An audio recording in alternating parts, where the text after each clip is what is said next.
All right, let's do this. Salutations, everybody. It is Matty here, and welcome to episode 11 of Ham Radio Live. As always, I'm joined by the illustrious, the wonderful, the happy Paul Lombardo. That's me. Hell yeah. Everybody. What's going on, man? How you doing? I'm doing pretty good. You know, it's been a very happy week, but a very stressful week for me. As you know, nobody in the chat knows, but my girlfriend's visiting from Canada. She got here on Sunday, so I had to drive all the way, like 2 hours to the airport, pick her up. Right. Came back, and I'm still doing like schoolwork in between that, and I had to go to my final on Tuesday. So it's been kind of hectic, but it's been fun. It's been absolutely enjoyable. I'm happy for you, man, and I'm happy for us. We got a lot to talk about this week. I'm with you. It has been a hell week. This has been hell week for podcasting. I have done a podcast every single day for 6 days straight now. So I am as warm as can be right now. There will be no seasonal rust for me, I don't think. It's been a lot though, so I'm just excited to kind of kick my feet up for a little bit of ham radio here. As always, we're available every Friday at 6 p.m. Eastern time on youtube.com/MrMattyPlays. We're also on podcast platforms like Spotify, Apple, Google Podcasts. Those links are in the description of the video, or you can just search us up over on Ham Radio Live or Mr. Matty Plays on any of those apps. Just remember periods when you search Ham Radio Live. As always with the show, we also do call-ins. We like to talk with the audience and chat with them. We just ask that when you show up, you come prepared with a question or a topic of discussion, just to make sure everything flows nice and smoothly. We always want to remind the audience of that. So do come prepared. But other than that, I don't think I have any other housekeeping. It's a pretty simple week as we really wind down for the holidays here, but we do have one last big bang to go over. So do you want to get into what games we've been playing, or is there anything else you want to toss out there?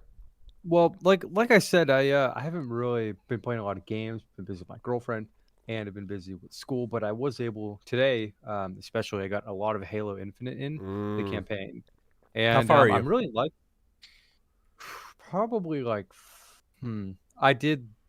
I guess this wouldn't be a spoiler. I did the tower. Okay. Like I think it's three missions in. I think 3 or 4 missions in. Yeah, so I'm not very far, but I did all the side quests, or not side quests, all the like side content in that first starting area. Nice. Anything that's on the map, I did. Okay. And I'm really liking it so far. What I like the most, I think, are the 3 characters that you're introduced to. You know, obviously you have Chief, and then I don't think that one of them has a name. It's like he has like digits. He's like the Pelican. Echo. Yeah, Echo. And then the weapon. And immediately I can tell like the writing for this game is just kind of on. And I remember I didn't play 4 and 5, so I don't know how much credibility that gives me. But Matt, I was watching you play it in our Discord stream, and it just like Chief didn't really seem very Chief-like to me. Yeah, if that makes sense. I agree. Like, the dialogue they were writing for him wasn't on par with what I know as Chief. But like going into Infinite, like he has these, every time he speaks, it's like very quick, very simple, with like a dash of like humor in it. Like, I kind of like they made him a little more cocky, I've noticed, and I like that. Yeah. And I don't know, that's like my favorite aspect of it so far. I'm hoping we get some environmental variety in here, but I don't think we're gonna get. I mean, praying it seems for like you, man. one big Halo ring, but I'm enjoying it a lot, and that's pretty much all I played this week. Because been busy. Right. Yeah. It's awesome to hear that you're enjoying it, because a lot of the audience has been enjoying it. I remember posting a tweet, and it was launch day, so I knew what kind of audience I was playing with. The hype is there. I'll be curious to see how the conversation carries on as people get to more, we'll say, spoilery territory. But I'm glad to see initial opinions have really matched the press has said here, and that Halo truly is back. And I'm looking forward to doing a campaign replay, because when I reviewed it, as you know, I was like, I don't get any achievements for this. So like, I'm going to go in, I'm going to beat the game, do some of the side content, but I'm not going all in, because I'm going to save that for when I do have the achievements there. So I purchased it. I got my 6,000 Microsoft reward points, and so that's waiting for me. Probably this weekend I will start that back up. Digital or physical or what? I went digital because of the disc. I know you went physical. At that point, what's the difference though? I gotta ask. Because literally just the Microsoft reward points. You're totally right. Oh, okay. Yeah. So you got reward points. Well, how much is 6,000? Like $60? $6. So I made a little, come on, profit. That's how much the box is worth. Like I got Like the box looks sleek, and you can get Yeah. a steelbook if you go through like I think Best Buy. I didn't go Oh, there because oh, I don't like the Best that Buy changes steelbooks. things. That Yeah, $6 but certainly isn't worth the it now. the, the physical Halo Infinite slander is not warranted. Yeah. Right? I get the argument, but if you're buying it physically, it's arguably the same as digitally in the situation Yeah. based on the Yeah. circumstance. No, you're not wrong. Just as like a physical collector, I buy physical with the idea of like I will put this in my console, and if I'm offline, this will work. And with Halo, it's Right. like well, you need to download the whole thing, so it's kind of messy. I was reading a whole article on it and doing a retro rebound video on it because I'm like, this is actually kind of relevant, like the preservation of games. Because I think of my head goes to I don't mean to always be Mr. Worst Case Scenario, but I do go to the idea of like when Xbox was down and out and about to kill off their brand with the Xbox One, I'm like, what if they have another catastrophic brand? Like, then just the Halo Infinite campaign just disappear if they say like, all right, Xbox is done. I know they're riding high now, but they were riding high during the 360. So it's where my head goes. But yeah, at the end of the day, is there a difference between physical and digital now? No, but that's where my problem lies. But I'm glad to hear you're really liking it, and Yeah. I'm curious how that will develop or go down the hill as you get deeper in it because you're already looking for environmental diversity. Yeah, I mean, I feel as if I wouldn't be if I didn't know like the trailers going in that there wasn't a lot, and the multiplayer maps there wasn't a lot. But yeah, I enjoy the environment, but I'm just thinking if this is like the whole map, the whole game, I'm only here. That's gonna be annoying because I'm thinking of like I almost said Fallout 3. I think Imagine. like Halo 3 when you have like that similar sort of ring area, but then it turns into like a snowy whatever, and then you actually have the ring itself where when you're on the Warthog run and you don't even see grass or anything, it's just metal. Yeah. I don't know. So I'm hoping we get some of that, but we'll see. I will leave that for you and the audience to discover. I also, honestly, it's a rare time that I can say this, but I have not been gaming a lot either. It's been a pretty hellish week, not in a bad way. Just it's been very busy. Editing up until like 2 a.m. twice this week now. So, doing it so we can get some time off during the holidays. But otherwise, when I have been playing games, I've given all of my time to SMT5, Shin Megami Tensei 5. I'm about 44 hours into this now. I am in the second to last dungeon. I still love it. I think it's excellent. I really do. Everything about it. It's a simple turn-based RPG on the surface, but all of the mechanics it needs to get right, it does get right. So the growth in like the open area and the demon fusing, the tone from the music, it allows it all to flourish and flow a lot better because it's a game that's not really fighting with itself, and it's also not trying to reinvent the formula. It reinvents its own formula, but it's not going to change turn-based RPGs. But there are also some really cool mechanics that I think that Persona 6 could try to take a look at. And I think of like the openness. Really? Yeah, I think of like the openness of the world is something I would like to see Persona give a try to. I think of like I love Persona 5 with all my heart, and same with 4. 4 I can excuse, but 5 like those locations you go in are really tight, right? They're all like really small rooms, small cells. SMT5 is open world practically. It's multiple open world segments. And part of what works for it is we're looking at a game that is on the Switch, and since it's post-apocalyptic, you don't see a lot of sights. You'll see some buildings and stuff, but it's not a looker. But I think that's what helps the game because you'll just see like a wiped out desert, and that's it, which adds to the atmosphere. But I think of Persona, which is more artsy, and if they opened up and you had like a full city to explore, what that would be like in the daily life system. So I hope they look at that. I think that would be really good for the game going forward to evolve it. It's interesting to bring up because I could see Persona doing that, like a more open. I would say overworld, but if they're going into, I guess the metaverse or whatever Persona 6's version of that would be, I don't know if I want to see an open world because when I was looking at SMT, it did look good and very tone setting. It reminded me a lot of Nier Automata. But one thing I really liked about Persona 5 that wasn't in 4 because of like because of it was on the PS2 and then would it go to the Vita on Golden. I didn't like how Persona 4's dungeons were very linear and there wasn't a lot to them. But when in Persona 5, I stepped in a dungeon and it felt like every single palace They're called palaces, right? Yeah. I felt like every palace was almost like a Sly Cooper infiltration. You know what I It's mean? really well put. Yeah. Yeah. Yeah, and it felt very, very handcrafted, which a lot of JRPGs don't do. A lot of JRPGs, especially older ones, even some newer ones like Octopath Traveler, their dungeons are very, very bland, linear, borrowing assets left and right. But you put it well, like it's very artsy in Persona 5. And if they step into open world, would that take away from what Persona does with their artsy dungeons? I don't know. Right. I hope not, but that'd be my concern if they do that. Yeah, I'm with you. Yeah, there's certainly a strength to the containment of Persona. So they would have to be careful with that. But if it's like the daily life, that's the part I was like, oh, let's see if they open that up and then leave the dungeons like that tight, handcrafted type of experience that we love. Like a Grand Theft Auto open world. I mean, yeah, that'd be kind of wild. You can get in your car and drive around. Think of that. That'd be wild. So, or if they did a college, like a campus life, yeah, actually, that's a really good idea. That would be a perfect fit for it, because then you could, instead of getting in a car, it would be like Bully. I don't know if you've played Bully, but it'd be like that where you just like have a skateboard, a bike. I mean, let's be honest, that would be hype for Persona fans. So yeah, that'd be pretty cool. Yeah, that and the Magatsui system I really like a lot in SMT5. It's where you can just like you build up this bar and you can eventually do something crazy with your turn. There's a ton of different abilities that you can unlock through these demons, and they're all like game changers. So it's about like when you want to use them. And Persona 5 kind of already has that with like the show times and these all-out attacks. So I don't know if it needs that more, but it works for SMT5 because it's a really tough game, so it's rewarding when you get to that point. But yeah, I hope that in this case they actually borrow something from it. So that's really what I've been playing. Nothing else at all. So hopefully that'll change next week.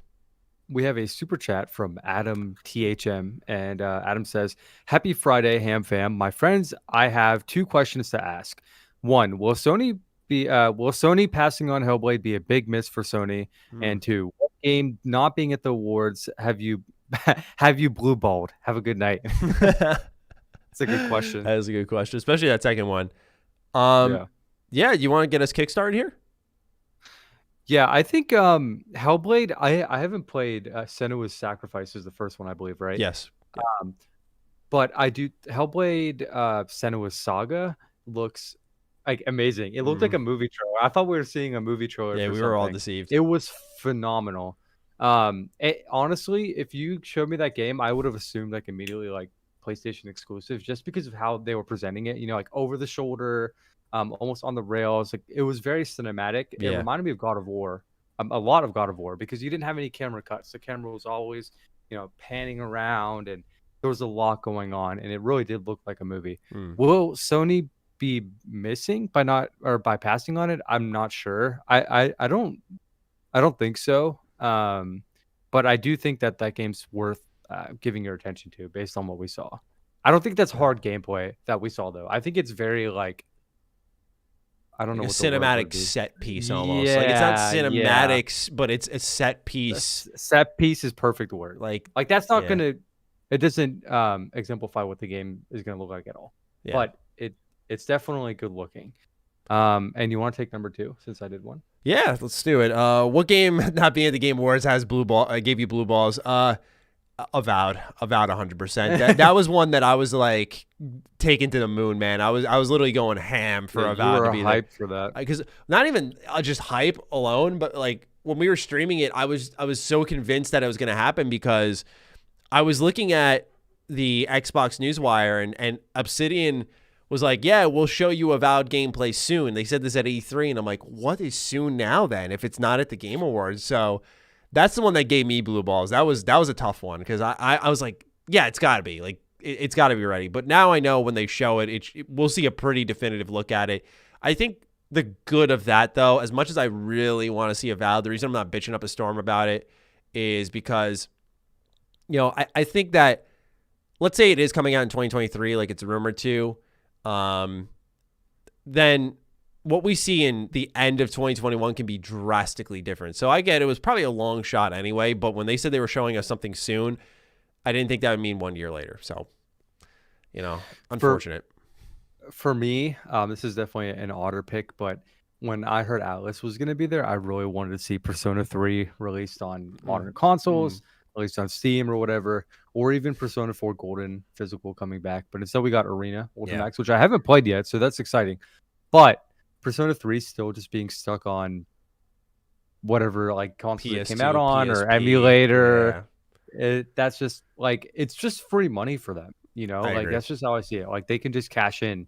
I don't know how much work goes into porting it, or if they're planning something bigger, like a genuine remake. Excuse me. But that was definitely my blue balls, mainly because I wasn't really expecting much going in. Besides that, I think the Lord that we didn't see Hog Leg. That's something I didn't want to see. That's right, Soul. That's right, Soul. Yeah, we were, you know, it was honestly like a catch-22, right? Like Soul got his Sonic. Soul's a good friend of ours. He loves Sonic, and he's really excited for Hogwarts Legacy. And we said, like, look, if Hogwarts shows up, it can't look good. It just can't look good. We can't allow that. So the good news is it didn't show up at all. So he was feeling a little down last night. We were like, all right, let's go. Love to see that. And apparently, I don't know if you saw, and actually, I don't know if this is in our script. Let me check real quick. But Warner Brothers apparently pulled it from the game. Yeah, I saw that report. To be there. I don't know if that's true or not, but the fact it got replaced by that quick, easy trailer kind of makes sense. Yeah, I get it, right? The sequence is weird. It makes sense, but to me, what's strange about that is you pull a game that should be closer to ready for the one that looks very far from being ready. What's the logic behind that? Like, to me, I would just take it as more so like Hogwarts Legacy isn't nearly ready enough to be shown yet, which is a bad sign. I almost wonder if it's avoiding controversies, because you know that game. Yeah. It's very controversial. Yeah. And we already had the Activision stuff going on. So, you know, maybe they're just playing it a little safe. Yeah. Good point. I'm sure the rumor is PlayStation will have a state of play or something before the end of the year. I don't know when they're going to do it. If we got Christmas in about 15 days as we record this. So PlayStation better get on it. But it'll be interesting to see nonetheless. And for me, it's like I'm sitting here planning my what's it called? I'm sitting here planning like a vacation. But if PlayStation throws something together, that doesn't matter because that's KOTOR season, right? Yeah, like you're going back to the computer. I'm hopping back in because like that's KOTOR season. Like that, whenever PlayStation does something, now I need to really be on it because I'm like, when are you guys going to show a new KOTOR trailer? I think it'll be a while for that, but still. Let's get some tap-ins rolling now, shall we? Yeah, we got Mercury, AS13, and Sean Mason. I'm just going to bring Sean in. Okay. Sean's a mainstay, and we'll bring Mercury right after. All right, sounds good. Sean, how's it going? It's going well. Hello, Sean. Welcome again. Hey, how are you? Appreciate you showing up again. Hood on this time, all right? Oh, hood's off. No, taking it off. Taking it off. It's a school rule, no hoods. Yeah. Oh, yeah. I forgot about that. Sean, is it bad that I used to wear hats all the time? And, you know, even though they were like no hats, do you have a no hats rule in your school? Yeah, there's no hats, no hoods. So we try to enforce it, right? So we enforce it. So, like, I don't agree with the rule, but it's the rule, so I enforce it. Yes. But it's very, like, some teachers don't, so then it gets very confusing, and it's not fair to the kids. Yeah. And I'm like, we actually had a huge staff meeting on Wednesday about, like, really cracking down on the rules. We have to start walking our kids to lunch. I'm like, what are we, in elementary school again? Wow. Because they can't handle, like, the hallways. Yeah, it's pretty crazy. Yeah.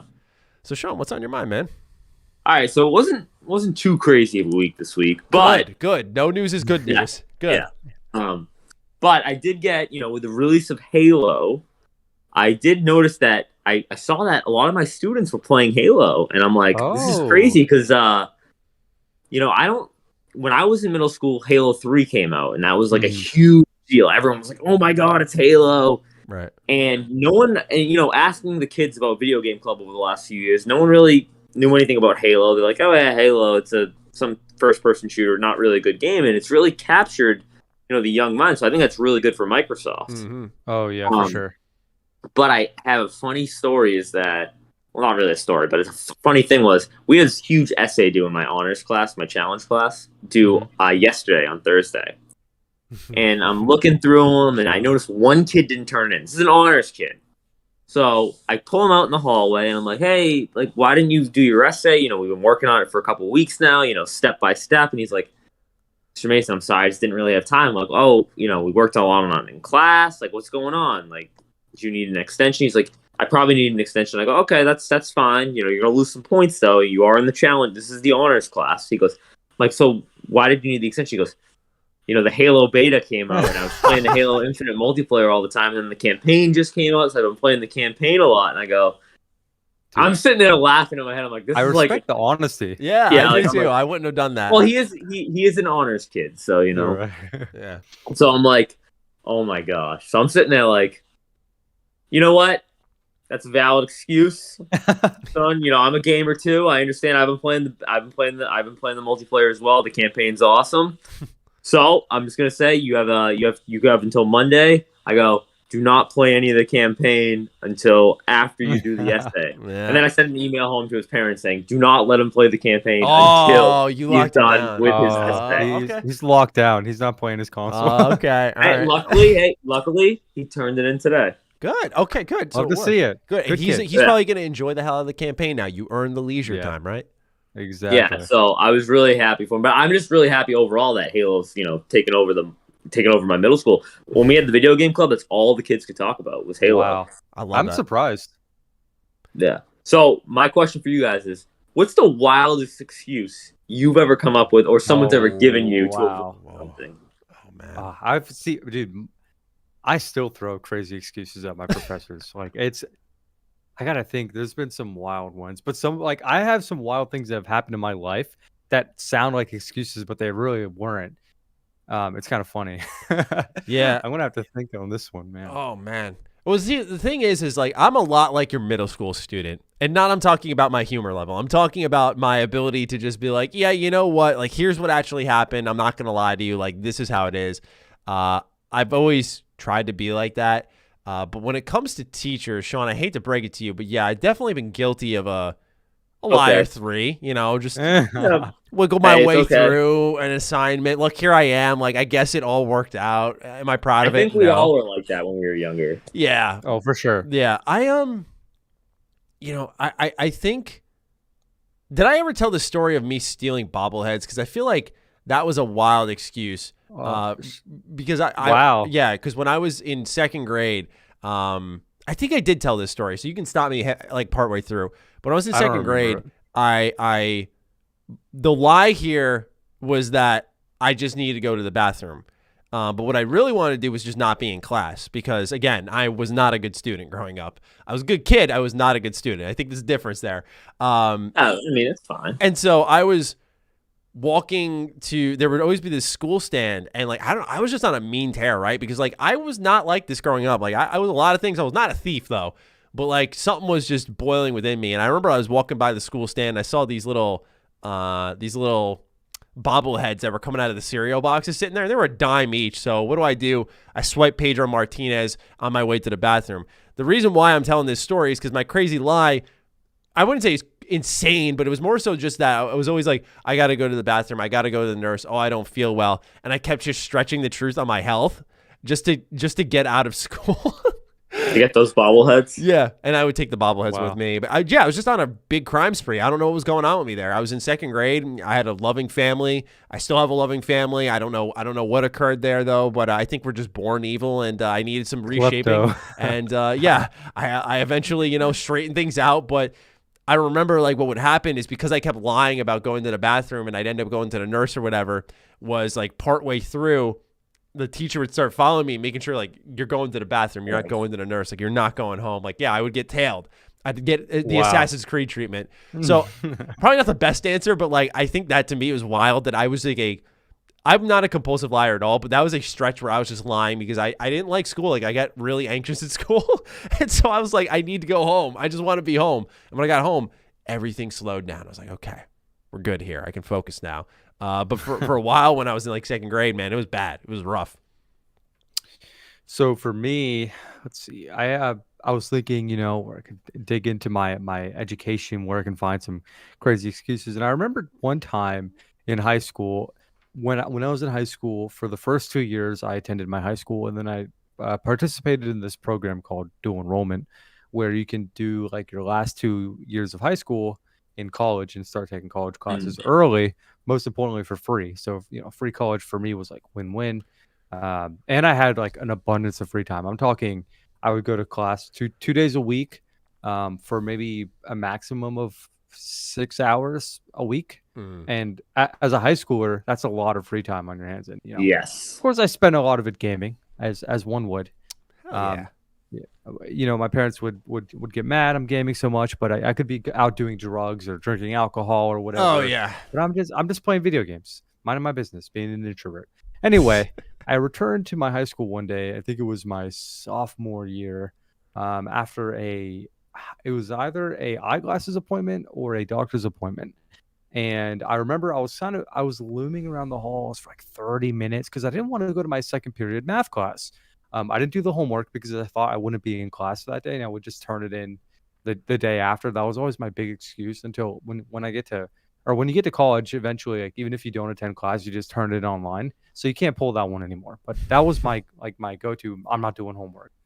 So I was walking around the hallways, kind of like meandering around a little bit. And eventually I just come across like a teacher. I don't remember who she was, but she was asking me what I was doing. And I tried to play up like I was a dual enrollment student, but I wasn't yet. It's like, I'm an enrollment student.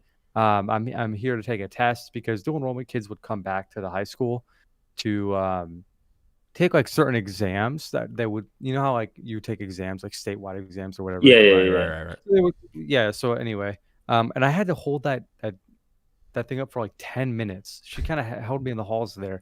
She didn't really know what to do with me. I don't know if she was going to send me to the office or whatever, but I was like, no. I just took my test, blah, blah, blah. And she asked me who I was with. I made up like one of the guidance counselors or whatever I knew.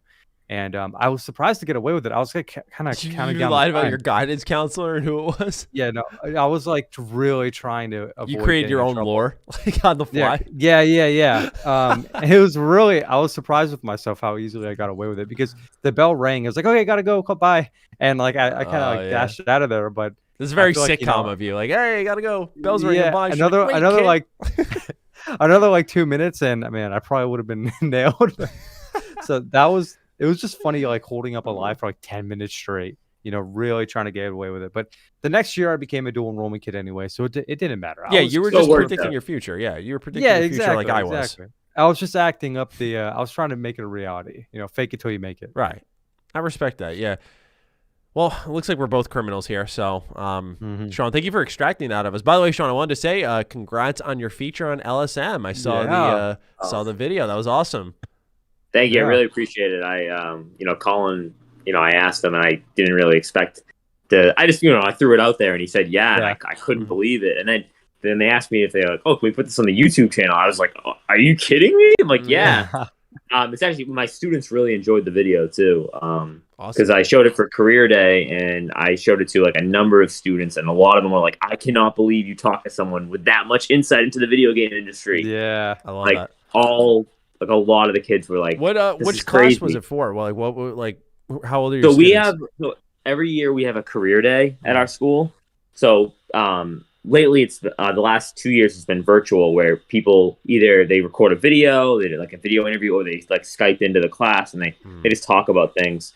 So I asked Colin, I'm like, hey, I have a lot of kids who want to go into like video games or like go into like YouTube or just being content creators in general. I'm like, I think it'd be really valuable if you talk to them rather than the guy who works down the street at like mechanic shop. There's nothing wrong with that, but like a lot of the kids this will catch their attention. So I ended up showing it to like a that was my like station. The kids would rotate in and out of like each classroom, so like each grade has a different career, so like each class would show like a different have a different presenter, and mine was Colin, and it was awesome. Wow. So almost every 7th grader saw it. I love that. That's really cool. I love that. Yeah, it was awesome. Yeah, the reason I asked is because like I remember watching part of it, and in the beginning, Colin dropped a word in the first 15 seconds that I have never fucking heard. Oh before. Yeah, I know what you're talking about. Yeah, it's just like I heard it. I'm like, is he talking to Sean's middle schoolers? Like, wait, what word was it? I'm curious. I don't remember what it was, but that's the thing. I had never heard this word come out of anyone's mouth before. It was this complex word. I'm just like, only Colin would say this to like, I thought it was like maybe 3rd graders or something. I'm just like, man. Anyway, Sean, congrats on that though. It was great to see. Oh, thank you. I really appreciate it. All right, guys. With that, man, it's been great talking to you again. I'm happy that your week wasn't chaotic, and so I hope you have another less chaotic week. Oh, Yeah. I'm expecting You're on next week break? to be interesting. When I'm does your going to a break start? conference for work, so Oh. there's going to be 3 days for the substitute in my class. So Nice. that should be interesting. Oh, that you're gonna come back to some crazy stories. Kids always act up when the substitutes around. Yep. Guilty. Yep. Yeah. All right, Sean. All Been right, great guys. talking to you, man. Thank you so much for tuning in again. All right, All no right. problem. Looking See you, forward Sean. to hearing the rest. Thanks, man. See you later. All right. Now it's time to bring in Mercury. Always love some Sean Mason. Oh, yeah. Always love him. Mainstay, baby. Mercury, hello. Hello, Mercury. Hey. Yeah. We can hear you. What's going on, man? Not too much. How are you guys doing? Doing well. I see your camera's loading in here. There we are. What's going on, man? Great to meet you. Yeah. Oh, Great almost. to meet you too. Almost. There we go. There you go. All right. Thanks so much for joining us, man. What's on your mind? Of course. Well, I wanted to shout out Sean first because he helped me out yesterday with actually figuring out how to do all this stuff. Oh, really? That's great. Awesome. Yeah, Thanks, actually, Sean. I've never used. Yeah, thank you, Sean. I've never used Patreon before Discord, so it's like quick 24 hours, huh? Yep, exactly. So I've been sitting on this question for a couple of months now, but I wanted to hit you guys with it. What game would you guys say has made a lasting impact on your life? It doesn't have to be the best game in the world technically or your favorite game. Something that you feel if you hadn't played it or hadn't been exposed to something within that game, it wouldn't be the same person. I know Matt's immediately. I have a couple. I can probably guess Matt. Yeah. So let's go with Paul first. Let's go with Paul first. I'm sure it'll be a little more interesting. For me, I'd say, wow, this is a really good question because I could think of like a dozen games that really just have had sort of changed to my outlook on life in a way. Probably I want to say Fallout 3 or Fallout New Vegas, one of the two, because I played them around the same time. And it has a lasting impact on me because I'd say that's the first time I played a game where I just really wanted to dive deep into the community surrounding it, the creators, and sort of everything revolving around Fallout. And I'd say it has a lasting impact on me because it's sort of the first game that sort of propelled me towards games journalism, learning about the industry. I found Matt through Fallout, as most people have.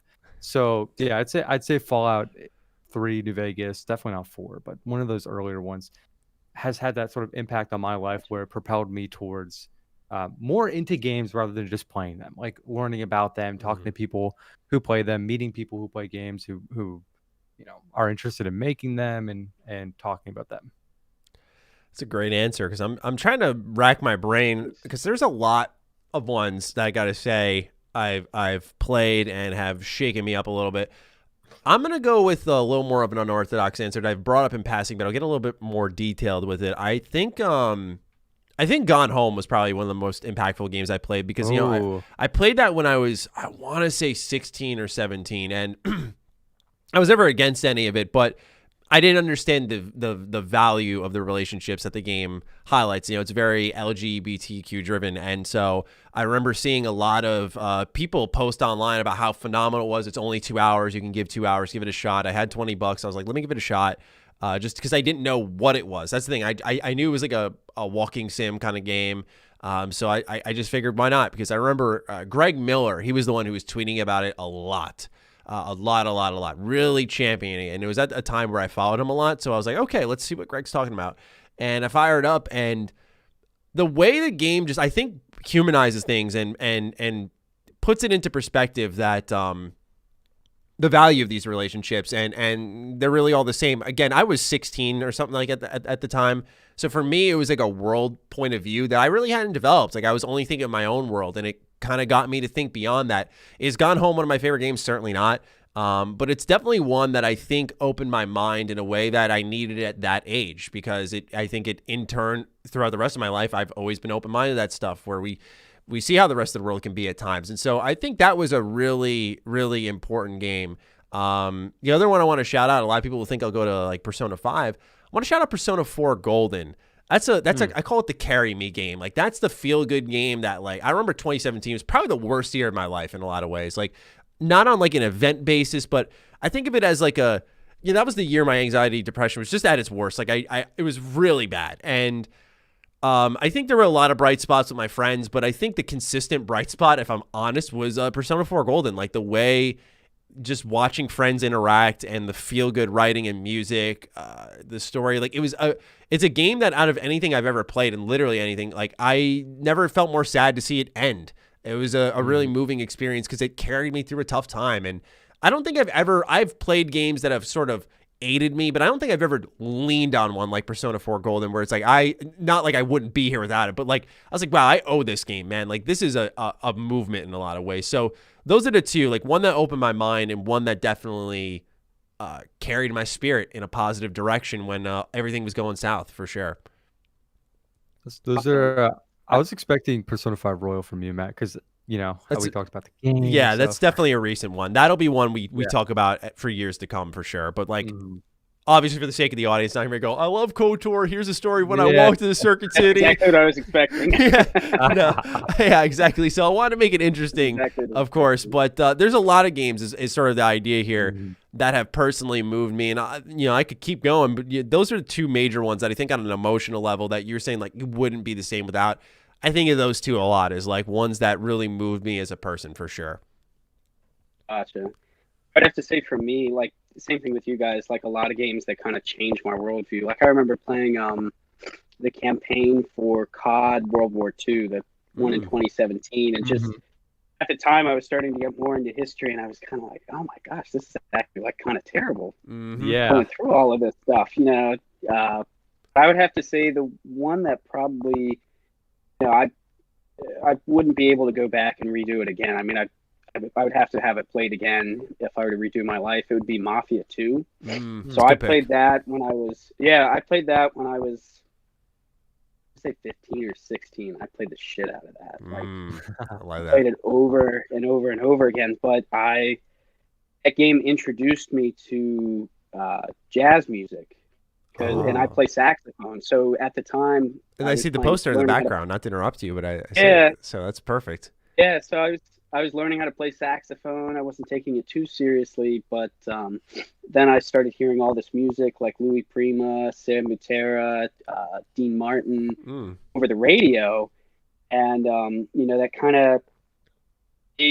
of pushed me towards more accessible, poppier jazz music that ended up opening the door for the more technical stuff that I love now, like John Coltrane or Charlie Parker. So I really credit that game with. That's amazing. I've never heard that type of story before. Now. I love that, man. That's great. Out of all games too, did Fallout propel you at all? Out of curiosity, I don't know if you played Fallout. Just I know that's one where the music is huge for people. I played those after. Okay. After like I was into jazz, but I do love I would have to say New Vegas's radio soundtrack is probably my favorite. I love New Vegas' radio. Yeah. But now I would have to say Mafia 2 is probably my top pick. I love that. That's a really unique pick. And thank you for sharing that story with us. We appreciate it. Yeah. Another one for me, I have a lot of games like, Minecraft is one that I could say because I spent so much time in Minecraft with my friends and like joining servers, building worlds. But another one for me that came to mind was Animal Crossing. I thought that's what you were going to say originally. I thought that'd be one. Yeah, because I met my girlfriend on Animal Crossing. She's sitting right over there. And it was like just because the game allows like you to really just like spend time with someone and you can gift each other stuff. And it sounds very, very bare bones, but there's like a certain charm that Nintendo writes into their games that puts into their games with their characters and the ways you can like customize your worlds and show them off and share that with other people, especially in New Horizons. I think like really bonding with my girlfriend over that until we eventually met in person. It's kind of a story you hear time and time again, but it really was defining for me at that point, and it helped me get closer to her, and it led to some of the most amazing times of my life. There we go, man. Awesome. Can't think of a more fitting story. Yeah, I can definitely relate though with bonding with people over Animal Crossing. My brother got his Switch first and got Animal Crossing, and then when the pandemic hit, my sister and I, and she lives in a dorm now, and I just moved out to Philly. We play Animal Crossing all the time with each other. Right. And, it's just, just having that, being able to gift stuff to each other and that sort of thing. Yeah. And like, it's really, really awesome, Yeah. I love that. It's weird because other games do it. Like, you can see like gifting things to each other or like hosting worlds for people to join. But something about Animal Crossing just feels really personal. And if you play it, you sort of know, right? Like, you really like take over your character and make it you. And when you go and see someone, it does sometimes feel like you actually want to see them. It's cool. Yeah. I love that. Well, that's awesome to hear. And thank you so much for joining us and sharing the stories and asking a really thoughtful question. It was nice to reminisce on those games. Yeah. Thank you. I appreciate it. You have a quick question. How do I get out of the call? On the bottom left, you should see a little phone with an X, and that's your disconnect button. See. All right. Awesome. You click that, and we'll see you next time. All right. Yeah. Thanks for coming to Mercury. Guys. All right. Great talking to you. Next. Later. See ya. Bye. I respect that. Man showed up and didn't know he was coming out. Wow. I love that. That's a really good question. And I love when people come in. His mic was pretty good. He had the camera. Oh, yeah. It was great. Oh, yeah. And it was a new face, too. I don't think that was a new face. Yeah. He said he signed up for everything. He discovered new technology for Ham Radio Live. Yeah. Be like Mercury. If you're listening, thanks for coming on. Yeah, we appreciate great question. Definitely. And Matt, is it time to move into the news? It is.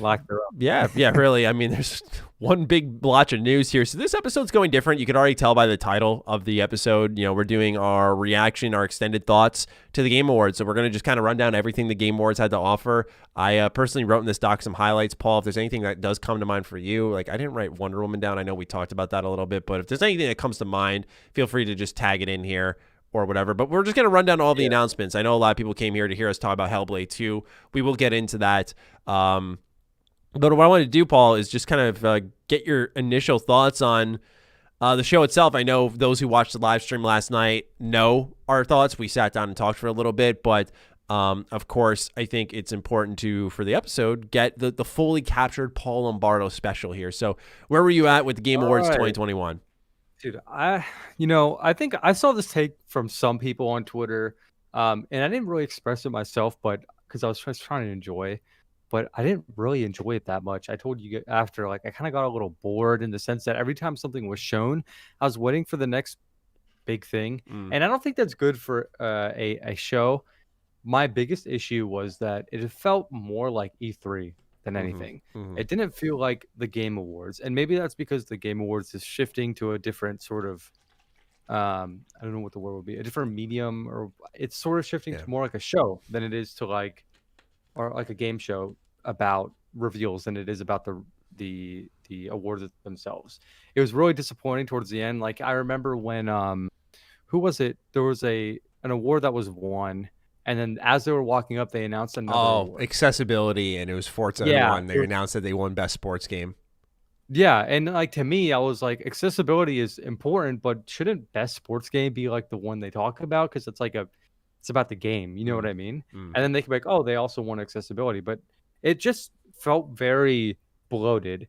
And it felt bloated because of all the ads thrown in there. And I don't know if it's because of how this thing is funded, how Jeff works with it, but I imagine it's rather expensive to host. I mean, it definitely is, but just the fact of the matter that it was so bloated with ads, and it was that some of the ads were like very just uninteresting. There were so many movies. The only one I really liked was Sonic. In fact, the Sonic movie really had me hyped seeing that, even though I haven't seen the first one. I just thought it looked really cool. Yeah, it did look good. And I get it because this is something we see in like games in general, like where they'll bring in something that isn't relevant and they sort of try to make it part of the show. Like we've seen it in E3 and stuff, but it just felt really apparent here. And this was definitely one of my least favorite. Actually, you know what? I'm going to say it was my least favorite Game Awards out of all of them I've seen. I think that's fair. And it sucks because I don't think it's necessarily bad. I'd say above average is a good way. Like a hair above average is a good place for it, in my opinion, because I did enjoy some of the takes. Like I really love that It Takes Two got Game of the Year. If you don't know my opinion on It Takes Two, it's that it's one of the most innovative games I've played in years. And if you haven't played it, please go get it. It got Game of the Year yesterday over Deathloop. Yeah, and I'm victory very for us. Happy. Victory here. Yeah, right. Yeah, Deathloop listen, great game, a lot of fun, but not deserving of that game of the year, especially with something like It Takes Two sitting right next to it. And I'm glad that I don't know how the deciding works, but It Takes Two definitely deserved it. And that was definitely the biggest surprise for me last night, which is kind of sad because there were a lot of reveals. Mm. You really no, that's actually a really good way of putting it. The biggest surprise was that game, not because it's a bad game, just it was. We were all as a group signing off like Deathloop's going to win, because when Deathloop won Best Art Direction, which this is not Deathloop slander, but that game has a lot of strengths that you could talk about and I would hear you out on. Well, art though, I mean, it's not bad art. No, it's not. But like, dude, all that said to me is the voting goes like, what did you play this year? And not enough people played like Psychonauts 2 or Ratchet and Clank. Like the fact Psychonauts that 2 immediately, man. Yeah, immediately above it. One game I played that I don't think a lot of people, I doubt many people in chat played, was Chikoroi, A Colorful Tale. And it's literally a game that is like a coloring book, and the art direction is phenomenal. And the fact that that wasn't even listed there was just like baffling to me. And I get it. Every year you have these sort of like, why isn't this here, or why did this win? Blah, blah, blah. You always got the snubs. You always have that. But I mean, something is like Forza not being on Game of the Year, even though it wasn't, it's like, I think it's the highest reviewed game this year. Yeah. Like rating. Yep. Highest rated game. That's just ridiculous to me. Yeah. And it had a crazy concurrent player base. It's just, I don't get it. I don't get it, man. Each year, I'm just more and more baffled by the Game Awards. Yeah, I agree. I don't know if this is the worst one to me. I think of I think it was Game Awards 2014. It was the one with Joel McHale. Someone in the audience can make sure I got the exact year here in chat, but I remember that one so vividly because I get some people like Joel McHale, but this guy was a fucking douche that whole show. Like, he did not care. Talk about, imagine someone like Jeff Keighley, who no matter what he does right or wrong, you can tell he loves games. So you got someone like Jeff who's clearly loving games, and you got Joel McHale who literally is just like, imagine like the most, I'm just showing up and collecting my check energy of all time. That's what you were getting at Joel McHale in 2014. And again, like, I get it, people like him, but holy shit, I will forever dislike that man because of what he did to that show. So to me, it's really hard to upend that because that was also when Spike was doing the VGA. So the Game Awards were on TV and they were very commercialized. Then they went independent and we started to see things trend upwards. They were really receptive to feedback. This year was the secure the bag year. I don't know what happened, who needed to get paid, but that was mobile game money, which is millions of dollars. We're talking about Google Play. FaZe Clan was getting ads in there. Dude, Nate Hill. Yeah, that was what I was going to bring it up. This guy. Still don't know who he is. I looked him up. I think he's a member of FaZe. Okay. He should be called by FaZe Hill or whatever the fuck his name is. But you had Nate Hill and then some other girl next to him 3 times. There might have been 4. I think it was 4. Pop up and say, hey, come check out our Twitch. And it's like, dude, no one fucking cares. We're here for the Game Awards. Like, I'm sorry. I know. But come on. Like, you're in FaZe. Use your audience. Use your platform. Because they didn't, as far as I know, they didn't even say what was going on. They were just like, it's a watch party after the show. I'm like, aren't you supposed to watch along? What do you mean it's a watch party after the show? It was just those ads were terrible. And again, I'm not against anyone making their money. They should be making their money. That's important to keep these shows around. But for sure, the Game Awards has shown in past years, and even Summer Games Fest has shown in past years, like there's a tactful way of doing it. And sometimes I know the money is great and it's attractive, but not all money. Cog said this, so I don't want to act like it's my thought. Not all money is good money. That's just the reality of it all. Like, not all money is good money. And this is one of those cases where they were grabbing every ounce of cash that they could. Yeah, and what's crazy to me is the fact that there was the show had at least an hour dedicated to ads and just stuff people like really didn't care about. And I think like when you're looking at it like that and you're like, okay, we got to fit this ad in, this ad in, this ad in, and you're bloating it to 3 hours. That's when you need to step back and be like, okay, is this money good money?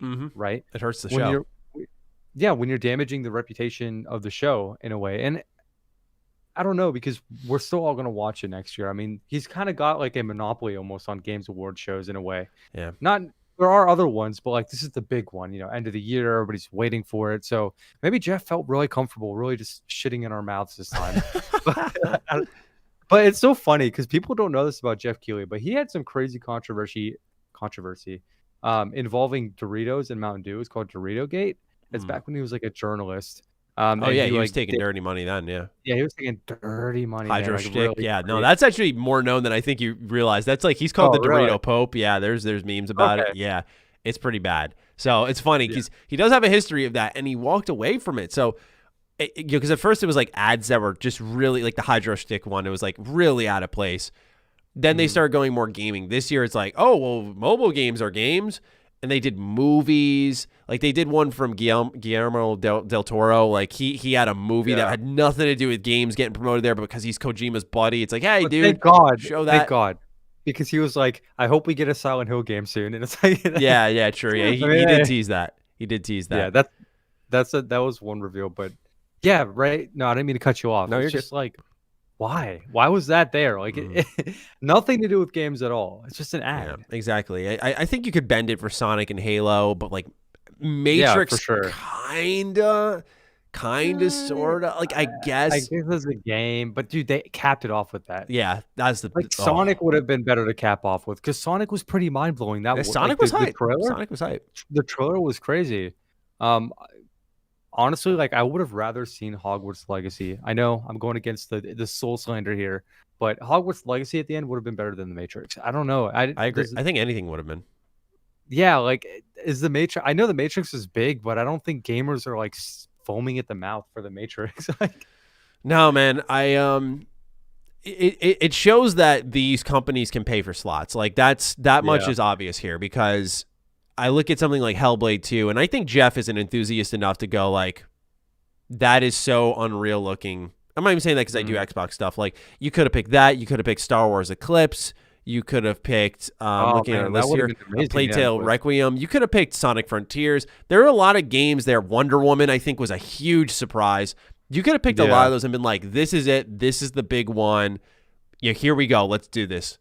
And you chose Matrix. And I think, again, Jeff, if he's making these calling these shots, he's a big enough enthusiast to know, like, all right, Matrix is cool, like Unreal 5 tech demo, you get to play it. This is like not the show capper. You can tell, I've learned this about Jeff, just because he's always the main host, so he kind of puts himself out there enough, just like any content creator, where like you get to know them. I can tell when Jeff is excited, like Elden Ring, I know I got you here. And when Jeff is like really fucking overselling it, like Matrix Awakens, where he's like, so cool, really love. He does this double mic clutch. And he's like, I love it. It's so cool. You got to try it out. Oh my God, can't believe it's here for real. Download it. I'm so excited. He says it like 3 times in a row. And that's when you know. You got ad money, Jeff, and you got genuine like gamer excitement, Jeff. Yeah, and there's a huge difference. On his shoulder. A huge difference. That's so funny you can read him like that because now that I'm thinking about it, it's like so true. He's like, he really, you can tell the difference now. And that was a moment where I was like, he was thinking of his bank account to some extent, being like, this is pretty sick. This is sick. I don't blame the guy because, like I said, I imagine this show going independent is expensive. Absolutely. Yep. But I know going in, it's not just like, oh, it's expensive, so we have to make up those costs. It's like, no, we're making money. You know what I mean? Like, because these, with how big this show is, I'd never compare it to the Super Bowl. But just like for comparison's sake, big shows, ads bring in a lot of money. You know what I mean? A lot of money. So Jeff is definitely making. The thing is like, it's just like a YouTube video. When my views go up, my rate can go up on ads. So it's the same thing there. When Jeff starts on the show saying tens of millions, which I'm sorry, I didn't think it was reaching that many people. Like I knew it was reaching millions, but not tens of millions. If you're reaching tens and tens of millions, your rate goes up and you don't need as many ads, or you could go crazy with the ads and make a shit ton of money, which is, I think is what they did. They recognized it was a huge year for them. It's a big year, and it's one time at the end of the year, like a capstone. Let's make our money, and then make our money until like next year we can make our money again. Yeah, I get it. It's, I don't know, man. I feel like there's better ways to incorporate these ads that don't bloat the gameplay time. That's Maya. Oh my. And yeah, it was just disappointing seeing that, and I think a lot of people in sort of shared that sentiment. Yeah, it's weird because they've clearly grown, right? Like, think about it. They've clearly grown since they're doing Summer Games Fest, which is Jeff Keighley and his team. Like, they're like, yeah, we're doing this too. So you have enough now where I agree with you. Like, it's expensive to go independent. It's expensive to rent out the Microsoft Theater in December and do this. It's in LA too, right? Yeah, it is. So there's money there. And I'm sure they fly people out, all that stuff, right? And they pay to film certain trailers that for their own show and promote it. So there's money going into it, but you've expanded enough to now do 2 big shows. So big that you have your own E3 and you have your own winter E3. And it's so big that Elden Ring, a game that was most anticipated 2 years in a row, chose your platform. So I don't buy into this idea that they're hungry and they need to be fed. It's like you got greedy this year. I agree. It's totally like that too, especially bringing up that point that they have like the Summer Game Show, because that started 2 years ago. I think it was like when COVID hit. That's when they started it, and it's really cool. I like the Summer Game Show, but honestly, I'm putting myself in Jeff's shoes here. He's a predator walking around with his money bags, and he sees like a dying like bird on the side of the road. That dying bird is E3, and he's going for the neck. He used to host E3. Yeah, he used to host YouTube Live at E3. He knows. I think he's a good businessman, if anything, and he knows what he's doing. Yeah. I don't think he's a piece of shit for what he did at all. Yeah, I think he lost sight this year, and it's just that simple. You can tell when he's locked in, and I will put my fucking money on it. Not Jeff Keighley money. I'll put my money on it that next year's Game Awards will be sick because this year it's all been discourse, and like his ego can't take it because he's like it goes in waves. Like when they fuck up, they respond and they really dial in. I think they make a better show. Because I think once you looked at the 2014 Joel McHale show and you saw it got better each year, like you could see things were really improving. Yeah. And there's no reason why with a formula that's been working, like there needs to be a drastic shakeup every year. That's what I don't understand. We'll talk about the games in just a sec, but you know it works now. Like there's no more of this like, oh, we moved from Spike, we're independent now, we're seeing what works. Yeah. What's your feedback? It's like, Jeff, you've been doing this for 7 fucking years. Like we know what works, man. And he's pushing the boundaries too. He's like, okay, now we have a formula. It works. People enjoy it. They're liking what we're doing. Let's see how many ads we can put in here. Let's push. Exactly. Let's push people a little bit, and we'll pull back. Yeah. And we'll push a little more. And that's just the reality of it. I think the Summer Games Fest, we will see where they're taking this direction with the ads and how bloated the ads will be. But as for the Game Awards, it was rather disappointing. So I'm hoping that next year will be better. But we have a lot of games to talk about. We do. A lot of reveal. We do. This is mini E3. This is winter E3. It is. I think another fix for this could be just not putting it in December, but putting it like sometime in in this case 2022, because then it would look too much like a marketing show. Because then Halo would have been there. Yeah. Honestly, it should have been. It should have been talked about. Games get snubbed, like Cyberpunk, for example. It had some awards it could have won last year. And I know this is a really bad example because Cyberpunk was like a game. Jedi Fallen Order is probably the one that I think of that came out after the Game Awards deadline in November, and they're like, they make the cut. And I'm like, Jedi Fallen Order was incredible, and it got snubbed the next year because 2020 was a pretty good year for gaming. Yeah, and those games come out in that year. So I don't like this whole notion of the Game Awards deciding what year a game comes out. Because the Game Awards is so big at this point that people see that and they're like, oh, that is the game of the year. Yeah. It Takes Two is the game of the year. Because you'll get other games that have, game of the year for joystick awards or whatever. Yeah. This is so centralized now that people recognize whatever the Game Awards says is like the game of the year. Yeah, so, it's the optics, right? That's exactly. But you're right. We should talk about video games. So let's get into it. I got a whole list here. We'll just kind of run down them. Tunic is arriving March 16th, 2022. This is an Xbox exclusive. I don't know if you remember this one. It's the Zelda-like. The little fox. Yeah. It looks super cute. Yeah, I really dug this one a lot. This is one I definitely really want to play. Is it going to be a Game Pass game? I don't think so. I think it's just exclusive, which that's honestly, I don't think it matters because these, I shouldn't say it doesn't matter. It's on Game Pass, but more so for those who don't have Xbox is what I'm talking about, because I've realized Xbox with these smaller games that they get exclusively, like something like Stalker is only going to be a couple months of exclusivity. I imagine Tunic will be that. They don't keep these games locked down for long. So if anyone is interested in Tunic, you probably, based off what I saw with Death's Door and what we're hearing about with Stalker, won't be too long, but this game looked excellent. I loved Yeah. I love when games take inspiration from Zelda and they don't Breath of the Wild it now, because that was a fatigue I felt during this show. A lot of Breath of the Wild games, yeah.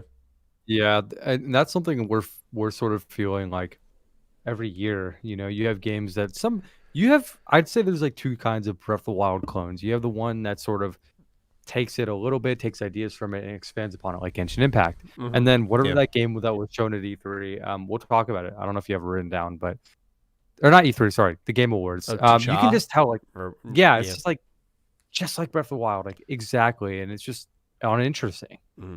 I agree. Like, you can't deny the influence and the impact that game has had, and I think it's good that we have games like that. But what I like about Tunic is it's like, okay, we like Zelda, but we also want you to make a Tunic game, right? Like, we want to, or I worded that wrong. You want people to look at your game, and then when they get inspired off it, they make a game based off Tunic, not based off Zelda. That's the idea. Yeah, like, taking the ideas and iterating a little bit. And this is the studio that made Night in the Woods, which is a pretty popular game. So did Colin play that? Was that publishers? Yeah, our friend Colin. He did play it. It's published by Finji, not made by them. But regardless, no. Tunic looked really, really. I keep using the word cute, but that's because I think it's a good word to describe it, though. Yeah, it's cute, and it's like isometric and has those Zelda vibes to it. It was a good little way to start it off. Absolutely, yeah. That was during the pre-show. Also, there was Planet of Lana. This was it was called an Off-Earth Odyssey. This is coming 2022, exclusive to Xbox and PC so far. Very ReCore looking game. It's supposed to be a 3D game, even though the trailer was in 2D. But it very artsy, very ominous, very mysterious. Hard to gauge what it will be, but definitely enough to pique my curiosity. Yeah, I really dug the art style. It has like a sort of like painting look to it for the background, but then when you're up front, it's much more cleaner. It still looks like paintings, but much more a very minimalistic look to it as well with the characters, and it gave me Limbo vibes, like Limbo with color, and this is probably based on the fact that they're going like side scrolling. Right. I'm not like insanely interested in it, but it did look really pretty, and pretty games can really grab people's attention, especially mine. Absolutely. Pretty and a good soundtrack, and I'm sold. Let me give it a shot. For sure. Another one during the pre-show, Persona 4 Arena Ultimax. This is coming out March 17th, 2022, PS4, Switch, and Steam. And this is also going to bring in, for those who have never played the Persona 4 Arena games, it's going to bring in Arena 1 story as well as the Ultimax story. Ultimax added the Persona 3 cast. So I think these games are great. My biggest issue, and I brought this up when we were live streaming the event, was I don't know why Xbox isn't in on this, man. Like, this is a port, and they're not even in on that. I don't know why they say they're all big on Japan, because they're not. Do you think it's Atlas? Like, I they're think sort so. of like sticking to their guns with Sony? I think so, because the way I look at it is, I don't know how, I said this on Defining Duke, but I don't know how Xbox gets Tales of Arise, Lost Judgment. They're getting the new the Somnium Files or game next year, Nirvana Initiative, I think it's called. Like, you're getting these games, but you couldn't get Persona 4 Arena Ultimax, and I'm like, why is it Atlas games that are doing the dodge? The only thing I can think of is like Xbox 360 too. Yes, you can get Arena Ultimax and Arena on 360. Arena is back compat. Ultimax is not, so you had double the reason to be here for this, right? Right. And again, I think for a simple port, like I know that there's stress on the team no matter what, but I can't imagine it was so much that Arena Ultimax couldn't be brought to Xbox. I think this was really disappointing. The only thing I can think of, though, is when they opened up the trailer. Did you notice they had like the whole 25th anniversary? This is a part of their announcements, and they zoomed in on Persona 4. And I'm like, okay, when they make certain announcements, I think they're going to zoom in on stuff. I would love that. So we'll see. Maybe we'll see Persona 5 on Xbox. But I don't know, man. Like, if this game, Arena Ultimax, is already on 360 and it's not going to Xbox for whatever reason, I kind of get this vibe that they're just staying away from it because it's free money. I keep saying that, unless there's like some secret deal between Sony and Atlas, but it's free money for them to take a game they already have. And I guess obviously it's not as simple as we make it out to be to program it for another console, but to put it on Xbox. like Persona 5 Royal, ship it on there, and suddenly you introduce a whole new player base to your games. So you're securing future sales, but you're also getting sales on a game that's already made pretty much. So to me, it's just stubbornness from Atlas. Yeah. And they're like, yeah, no, we're just going to stick with Sony. We're comfortable here. And I don't know. I wish it was more like an exclusivity deal, because at least it would be confirmed. I wouldn't be so frustrated. You know what I mean? Like, see, I wouldn't be popping on Xbox. Exactly. But my biggest issue was the fact that this game isn't getting a physical in the West. Good point. Yep. Let's talk about it. It's you know, Matt, we're both physical collectors, and Atlas makes really, really fucking awesome steelbooks. I would go get them off my shelf. Much work. I have a Catherine steelbook and I have a Persona 5 Royal steelbook, and they both look amazing. Or Catherine full body. So this not having a physical really sucks, and it's just weird to me. Like, I don't get why. Maybe they're just assuming there's not going to be a lot of sales for it. It's the same thing they did with the Steelbook for the PS4 copy, only on Best Buy. Like, I don't get how they do Best Buy. This. Yeah, it's so it's so ridiculous. I don't understand Atlas. Never that kid said Atlas pulling an Atlas. Yeah, that's pretty much. Oh, you want to talk about Atlas pulling an Atlas? Here's the other part, right? You know, I'm excited for this game, and I'll talk about that in a moment. But Atlas pulling an Atlas, here's the definition of that. People have wanted Persona 4 Golden on other platforms for a while. They bring it to PC. You think it's a sign it's going elsewhere. So then you look at the PS4 and you look at the Switch. It's like, these are the right platforms for the next Persona port, right? This makes sense. Like, as much as I want it to come to Xbox, let's be realistic, right? But Switch has been like petitioned since Joker and Smash. And they bring the spin-off Persona 5 Strikers, and they bring the spin-off Persona 4 Arena to Switch, to PS4, but not, well, PS4 is less, but like Switch, but not the game it's based off of, the follow-up. They're like, play, like even the trailer, they go, play the follow-up to Persona 4 Golden, see what happens after Persona 4 Golden. I'm like, okay, what if no one's played Persona 4 Golden and on PS4? Yeah. It's not on any of the consoles outside of Vita and PC. And then you have Strikers on Switch without Persona 5 Royal. And I know that game is like, no, you know what? Never mind. That game's on PS3, Persona 5. So that could go on the Switch, right? So, like, what is Atlas doing? I'm starting to see, like, we're getting a Persona game every year, right? We had Strikers this year. Before that, we had Royal. I don't know if we had one before then. Yeah. We also had 4 Golden somewhere for Steam's on somewhere. But where's Persona 3? Where's the Persona 3 re-release? Like, they're holding on to these games like cards, and I feel like they're just waiting for the right quarter to release them. But it's like it just feels like they're grabbing us by the balls, and they're making us play an emulator, because I still haven't played Persona 3, and I've heard amazing things. I listen to the music pretty regularly, even though I never play the game, and I just want to play it. So that's in a worse state than Persona 4 Golden, right? Like, that's the one that's on PS2 and PSP, and you can play it on your Vita through that. Like, I played that on Vita, but it was the PSP version. Who owns a Vita? Like, you know what I mean? Like, yeah, no, exactly that. Yeah, it's totally fair to say. So, yeah, Persona's in a weird spot for such a popular, in-demand franchise, and I really have a feeling they understand after seeing Golden, like, that they're now porting Arena Ultimax. Like, I feel like the game plan's obvious, but that's the thing with Atlas that a lot of people realize as they become fans of their games. It's never obvious to them. So I'm stoked, though, on a positive note. Like, I love Arena. Arena Ultimax is an expensive game to buy complete in box, so them putting it up for resale, even if it's digital, is good. It's a really strong fighting game. It comes from the developer who was responsible for, like, BlazBlue and stuff, so it's a competent fighting game. A lot of people who are new to Persona don't realize how Atlas may have their flaws, as we just noted, but Atlas takes really good care of their spin-offs. The dancing games, the arena games, Strikers is another one. Like, they take good care of their stuff. They're not just these throwaways. They're not just cash grabs. The only ones I didn't like were Persona 3 and 5 dancing. Those did feel a little bit more throwaway. Persona Q, I think you said Q, right? Did I hear that? Okay. Q, yeah. That was a 3DS port. Or not port, but, you know, the spin-off. JRPGs, the Etrian Odyssey spin-offs. Yeah. And I don't know, man. I got into Persona with Roy, I guess, 2 years ago or a year ago. And it just sucks seeing them, like, I don't want to say mishandle the license, because we're not at that level where they're like Bethesda with Fallout. But I just think they sort of make things harder than they need to be. Yeah. So, Who knows? March 17th, 2022 for that again. Definitely one worth checking out. Oh, go on. I think there will be a Japanese physical. So, if we want to go to some play Asia, yeah, just cop and go buy it. Love that. But we have Hellblade. Mm-hmm. We do. Let's talk about that. So Hellblade 2 by Ninja Theory shows up. I think you put it perfectly at the start of our show.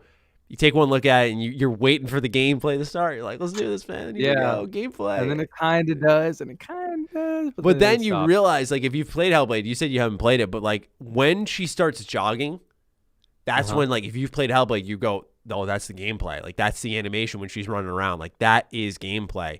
I wish they picked... I don't want to... I'm not upset at all with what they showed, but I'm anxious to see when real combat starts up, because what we saw there was, and it's on Unreal Engine 5, was fucking stunning. Like, the seamless transitions between gameplay and story, we can call it now, right? Because that's what's going to be amazing, is when the verbiage changes as we enter the next gen. Is like, we used to go gameplay and cutscene. The transition between gameplay, cutscene, there's not going to be that, right? It's going to be that of the same. We've seen in-game cutscenes, but now when you see what's happening with Hellblade, that would call it a cinematic experience with gameplay. Like, that's what it would be more like. And to me, that's what's exciting, is that looks to rewrite what gaming can be.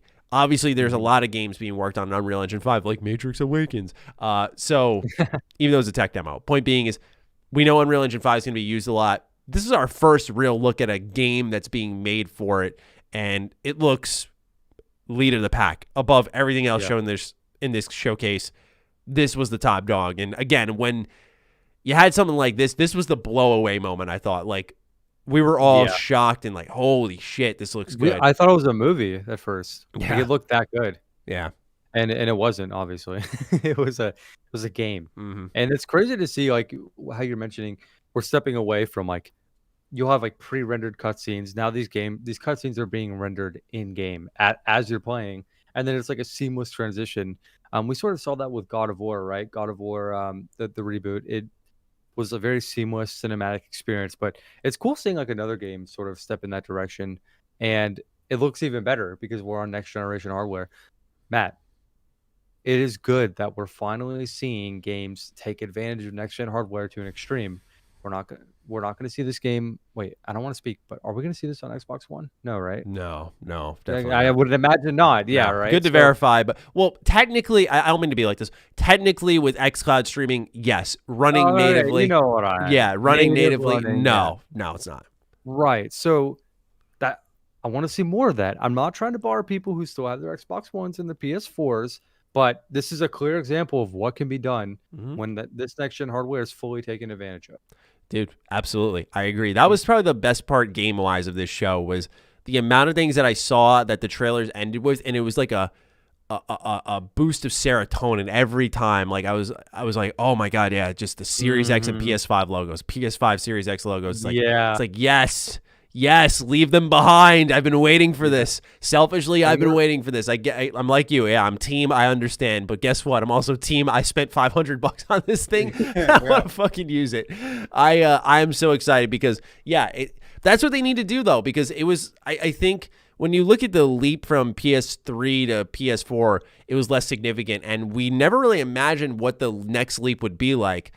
And it's like this. This looks like a big leap, right? This is the huge leap. Because I remember, I think when, out of all games, and I know it's going to make people laugh, but Arkham Knight, I remember when that came around, a lot of reviewers were saying, like, this was the next-gen only experience.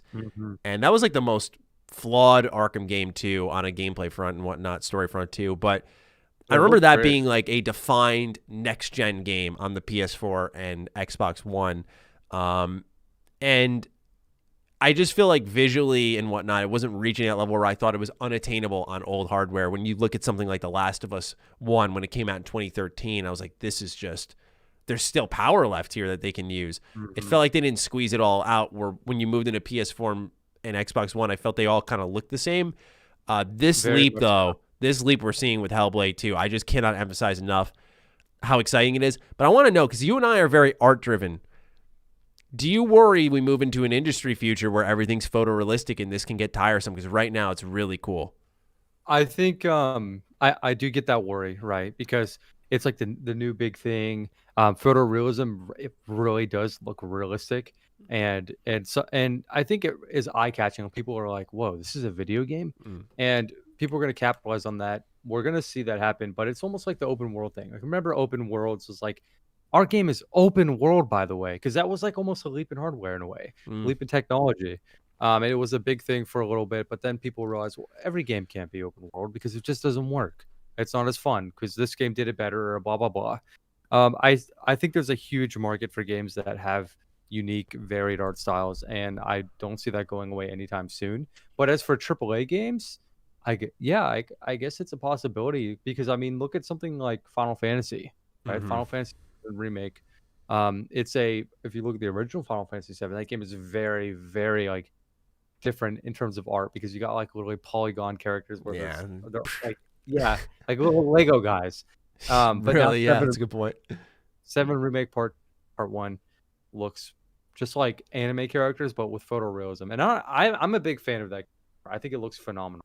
But stepping away from or like even pixel art in older Final Fantasy games, stepping away from it can be kind of a little bit worrisome, That's why I'll go play something like Octopath Traveler where we still have pixel art, but you bring in modern graphics and modern looks with the Unreal Engine, and it looks so good. Yes. I don't think those games are going away because there's a market for them.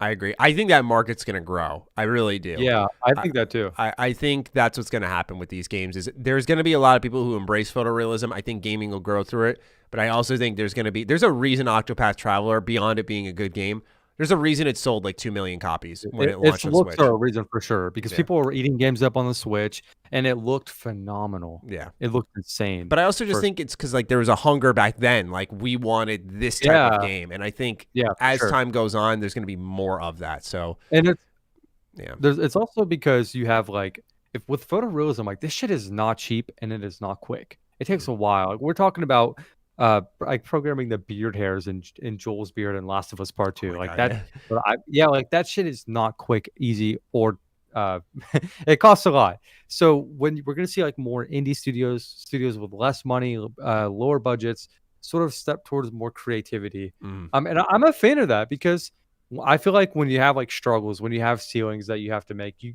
get creative with it. I think of something like Silent Hill, like when it was releasing on PS1 and PS2. You have the use of the fog, and it's very atmospheric in the game, but they use it in a way to where it doesn't render things behind the fog, so the game can run smoothly and it can look good. And that's like a way to like insert something creative into a ceiling. So a budget is a ceiling, and I think indie studios will step towards like they're already more like creative with their art and stuff. Right. But I think that we'll see that more and more, like you're saying. A surge in it, For AAA games, I think we're going to see that more photorealism because they have the money, they have the assets, the resources to capitalize on it. Evil West up next, third-person Doom game kind of when you look at it. Like this is the one that you just. Cool. Did you know that's co-op too? I thought so. I remember seeing another like cowboy-looking guy jump in. I'm like, co-op? Yeah, we were all talking about that, and that is co-op. So this one looks great. Published by Focus Home Interactive, who does really good AA games, and I can only hope this one lives up to their charm because they've tried another Doom-like in Necromunda Hired Gun, and I didn't think that game was that great. I thought it was kind of disappointing. But Evil West looks a lot sharper, I think. But they also, Focus Home just knows how to make a really good trailer, so I'm hoping this is not one of those cases, but Evil West looked really damn good. And then Star Wars Eclipse, which was a big reveal. Should have been saved for last, in my opinion. Yeah, it's a good pick for that. It's being created by Quantic Dream. Now, I don't know what Quantic Dream does, so I'm just going to check. Quantic Dream did Beyond Two Souls. They did Heavy Rain. Detroit Become Human. Yeah, Detroit Become Human. Okay. They did those games. What's interesting is our website I read defining the game called it an action-adventure game. The leak said it was an open-world game. And then the Star Wars blog was saying it's a game defined by your choices. They were saying, like, you make choices. About right. Yeah, which Detroit makes sense for them. And then you have, what is that game called? Beyond Two Souls. That was very choice-driven, right? Oh, God, yeah. All of them were. All of them were. Yeah. So Yeah, it sounds about right. I'm excited because this is something different for Star Wars, right? Mm-hmm. I don't that are really. I mean, we have KOTOR, right, which is choice driven, but that's an RPG. This is like an action adventure choice driven game. So they said you play as multiple characters too, so definitely not an RPG. Yeah, that would make sense for their type of game, right? Yeah. Because Detroit. True, yeah, they've always done that. Yeah.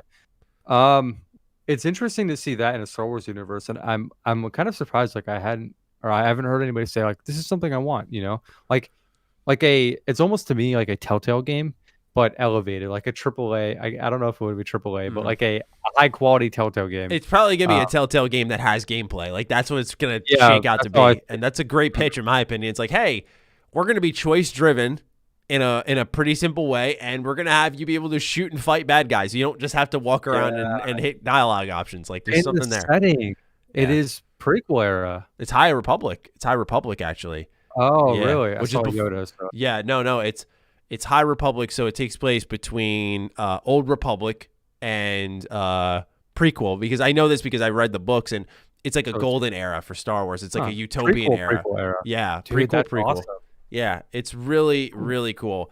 I'm excited about it because as someone who read one of the books on it, I looked at it and went, you know what? Like this, to see it already be visualized is really exciting. And I think a new era of Star Wars is needed after what happened with the Skywalker saga. It's just like, it's a shame the way it all ended, but something new that's kind of untampered with is exciting, I think. And knowing that when they go back to my favorite era, it's a remake, which will have new content, but it's not going to change up the game entirely. At least it shouldn't. We'll see. Like they're not messing with the right things or wrong things, and they are and they're creating in the right area. So excited to see what that is, but that I'm sure is a ways off. Yeah, definitely for sure. We're gonna see that later. New Somerville is it just Somerville? Or new Somerville trailer. The game is called Somerville though. I'm not crazy about this one. Yeah. Yeah, no, this one apparently it's actually by the co-creator of Limbo, and if you look at it, it gives me Limbo, and that other game that came out after what Inside, yes, which I wasn't as big of a fan of as I was with Limbo, but it looks like those games, very moody, very atmospheric. I don't have too much to say about this one, Matt, because I know I imagine you either. It looked cool. I kind of feel bad whenever something looks cool. It's like the most uninteresting thing you can say about a game, but it's like. I don't know. With so many trailers, right? You can only react a certain number of ways. When you think about it. I'm with you though. Like Somerville, there's not much for me to really even say on it. So that's it. It's coming to Xbox and PC 2022. I'll play it when it's around. But yeah, Warhammer. Yes, let's talk about Warhammer. Really cool. Yeah, Warhammer 40K Space Marines 2. So 10 years ago, we had the original game come out, Xbox 360, PS3. This one doesn't have a release date, but it is next gen only. And this was one that was a top fiver for me. Like it was a cool Space Marines trailer. Kind of reminded me of the Brotherhood of Steel stomping in, power armor, kicking ass, and then leaving. But then there's blood and guts like everywhere, sawing people in half. Very Gears of War driven. I loved what I saw. How are you feeling about it? It was third-person shooter, like action-oriented, right? Mm-hmm. Yep. Yeah, and I don't know about the original Space Marines, but wasn't it like isometric or? I don't know. The original Space Marines was this third-person action game. Obviously, being a 360 game around 2011, 2010, it was. A lot of people liked it. It's a good game, apparently. I never played it, but having a sequel this many years later is really a cool thought. I'm actually going to try to buy and play Space Marines 1. Okay. Well, maybe a little retro rebound. It's not a bad idea. It's been a decade and could fit there. Yeah, 10 years. That's retro. 10 years later. Yeah, 10-year window. It's weird, but I'm getting old enough where like PS2 is definitely retro, and like next will be PS3. Sure. Like that's crazy to think about. That there will be HD games that are retro just by age. I think Xbox 360s and PS3 are definitely. If they're not retro, they're on the cusp. Like give it a few years and they're considered retro because that's some old shit. Yeah. I think once we move into Unreal Engine 5, we start to see more Hellblade 2 experiences. Like, you're going to look at 360 games and go, damn, okay. We thought this looked good, didn't we? Yeah. I always think that. I remember, this is a bit off topic, but I remember going into GameStop and seeing those demos they have like the big towers and there was like TV. I remember seeing Star Wars Star Killer game. Matt, help me out here. Force Unleashed. Force Unleashed. I remember thinking that game looked fucking insane, like realistic, blah blah blah. Even the memory when I'm thinking about it, I'm thinking of like Fallen Order graphics, right? Yeah. Like, I remember the intro when he plays Darth Vader, but when you go back and play that game, it's like, wow, it really doesn't look that good. It's insane how like your rose-tinted glasses really shift how older games really looked. Well, the human brain is designed to filter out the bad stuff over time, so we look at everything a little bit more fondly in the past. So makes sense. Speaking of one thing that I think of fondly in the past, Final Fantasy VII Remake. It's going to Epic Game Store. It'd be great if I didn't stutter on that too. Nice little transition. Fuck. It's coming to Epic Game Store on December 16th this year. So by the time a lot of our listeners are hearing this episode, it's out now, which is cool to see. It's available on PC. This is the Intergrade version, which I know you played, so you'll probably have more thoughts than me because I've only played the base game. The Intergrade version is a big step up, and I'd say graphically it's very similar, but obviously you get that 4K resolution. 60 frames, which looks amazing. Yes. And the intermission DLC is really good. I feel like the content itself, like the story, is like above average, but what I really liked about that DLC was Yuffie. The way she plays fits so well with the Final Fantasy VII Remake turn-based action system.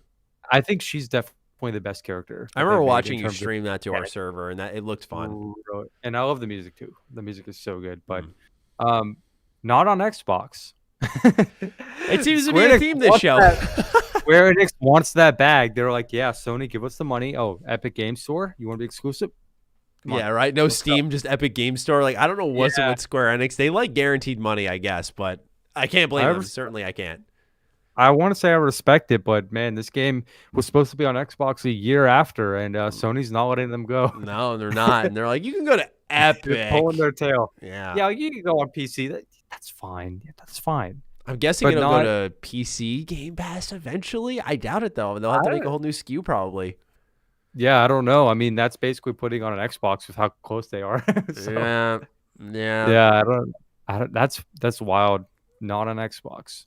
Great game, though. So Xbox fans who were waiting for that, who were like, "Oh, it's coming out on PlayStation. I just have to wait a year." They're fucked, man. They're gonna have to buy a PS5 or PS4, or I guess PC. One little note I made here during when we were talking about Silent Hill and Del Toro clearly teasing like, oh, new Silent Hill game. Wish they would do something like that, right? Clear tease there. Right before that, Kojima was like, I'll be at the Game Awards next year, and he really only shows up now. He only shows up when he has something to show off. So I think Silent Hill, guys. Yeah, Silent Hill or whatever he's working on with Xbox. It's gonna be one of those two. Is gonna be at the show next year for sure.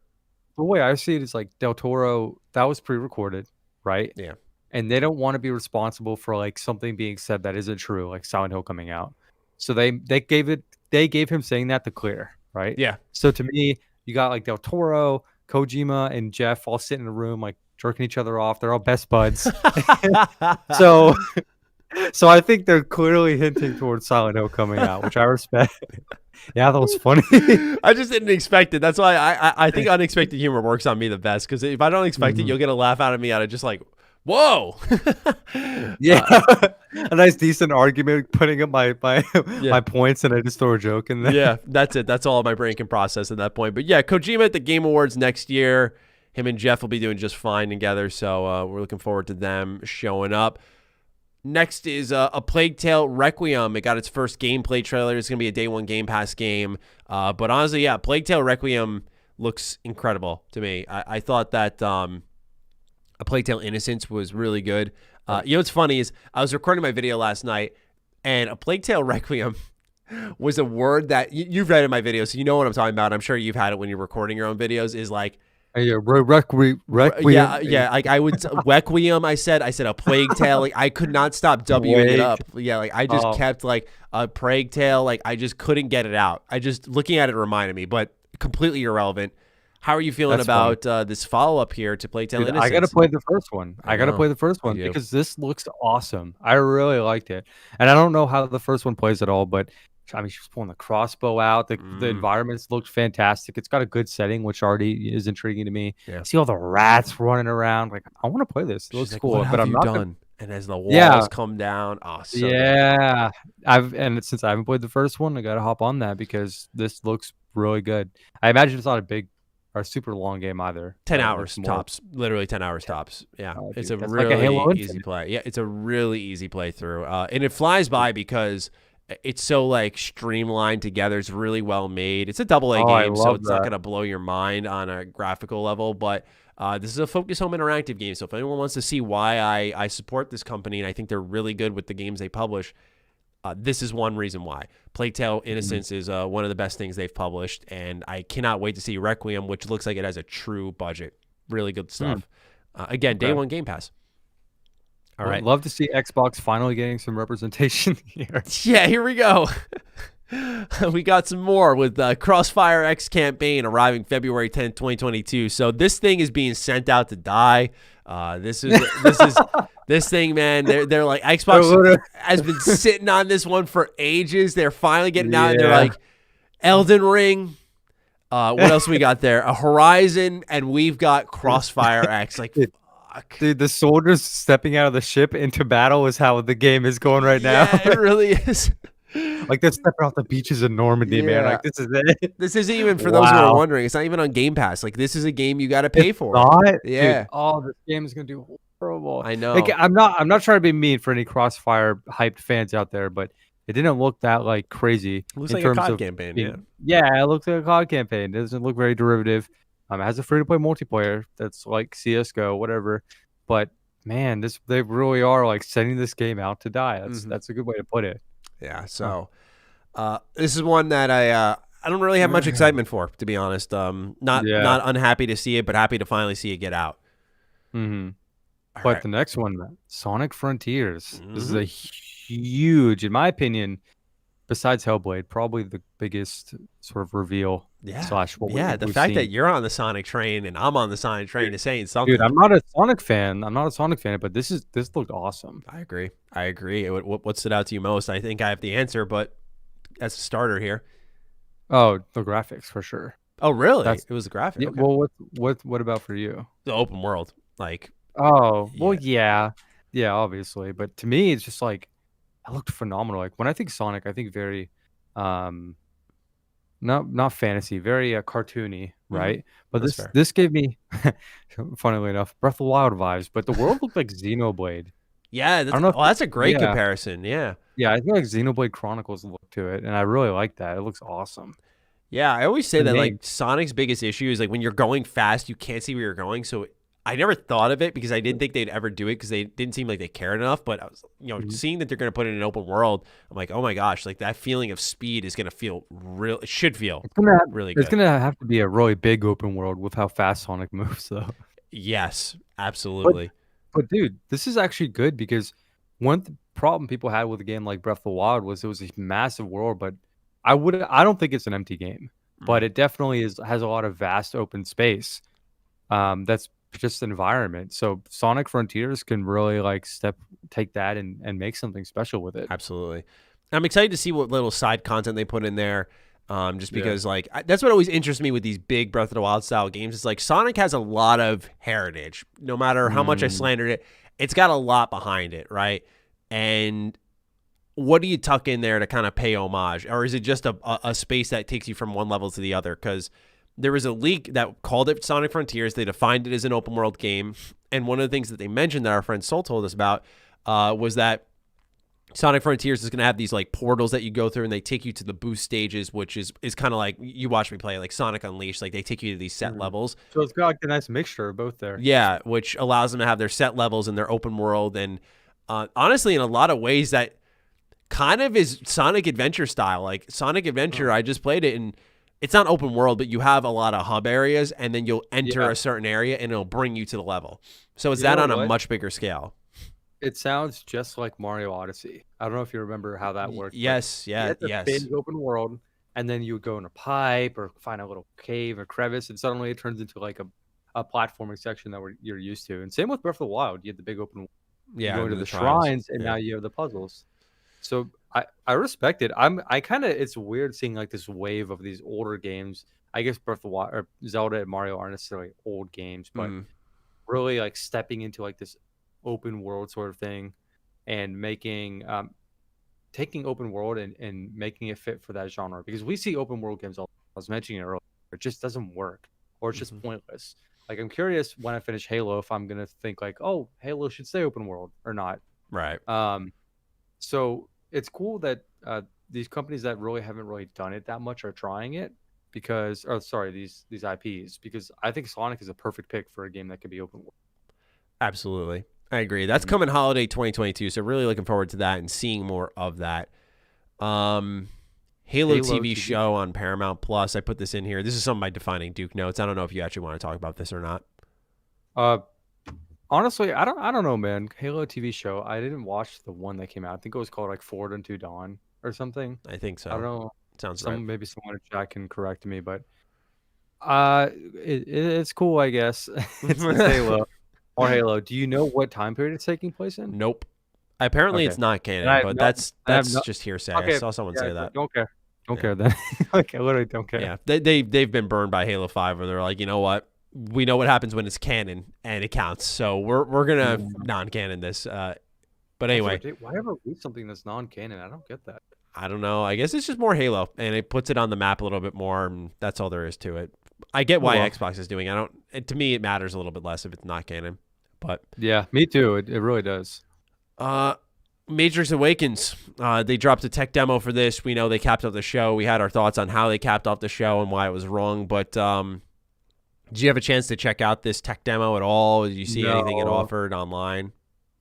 No. Is the demo like a game, or is it just a tech demo? So Cog was telling me about it, and he was saying, like, you've got these. There's like an open world section that you can like get in a car and drive around in. He said there's like, see people walking around the city, and there's like crosswalks, and they're responding to the lights on the crosswalk at proper times. Unlike, you look at something like Cyberpunk, which didn't do that. There was an on rails shooting section.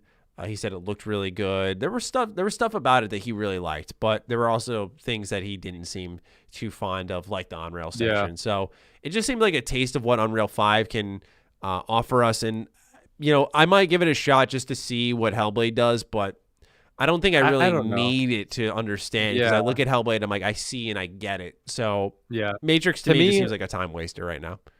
To me, this little snippet of one game that they can optimize and make perfect is not going to ever exemplify how the actual game is going to look. I mean, I said the same thing with Hellblade, right?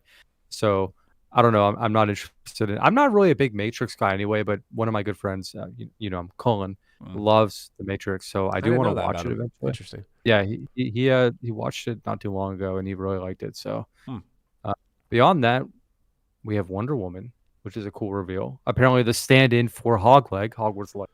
Yeah. This one was surprising. It's coming from Monolith, who worked on the Middle-earth series.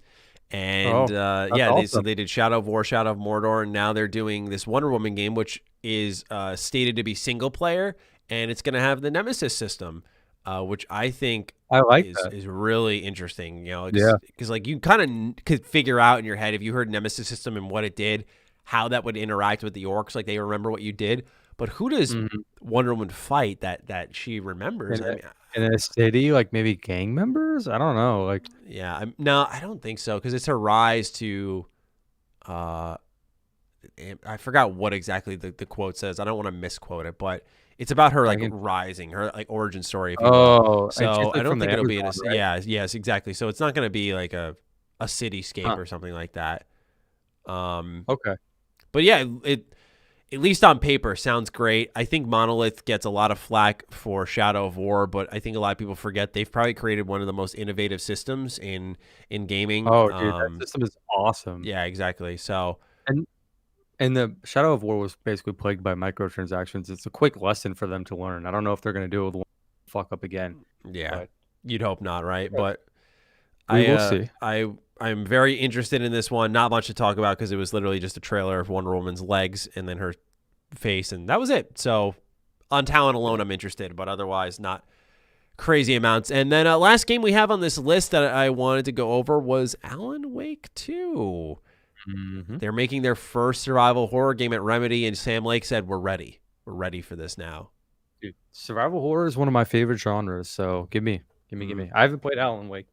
I feel like every time we're talking about something, I haven't played it, but I just haven't, So there's a lot of games. I think that's going to continue to be a problem for everybody because there's so much stuff this year that I missed even. And I just, eventually you just have to hit the major releases if you want to stay in the conversation. So there's a lot of catch up to be done no matter where you're at. That's what years like this year are for, like the backlog year. Right? We just trudge through all kinds of games. So agreed. So that's everything from the Game Awards, Paul. Pretty fun to talk about it, maybe not to watch it. So anything you want to throw in there to cap it off, or we'll move into the patron questions? I think we covered everything. Oh, there was that one.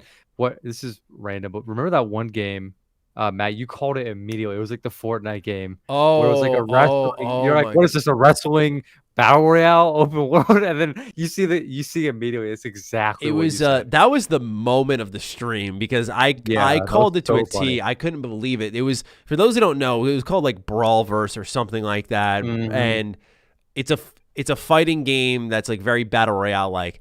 And I knew nothing about this game going in, but the trailer starts up and it's showing random time periods and random warrior-based things. Nothing like really fighting. Indicating directly, but like hinting at it.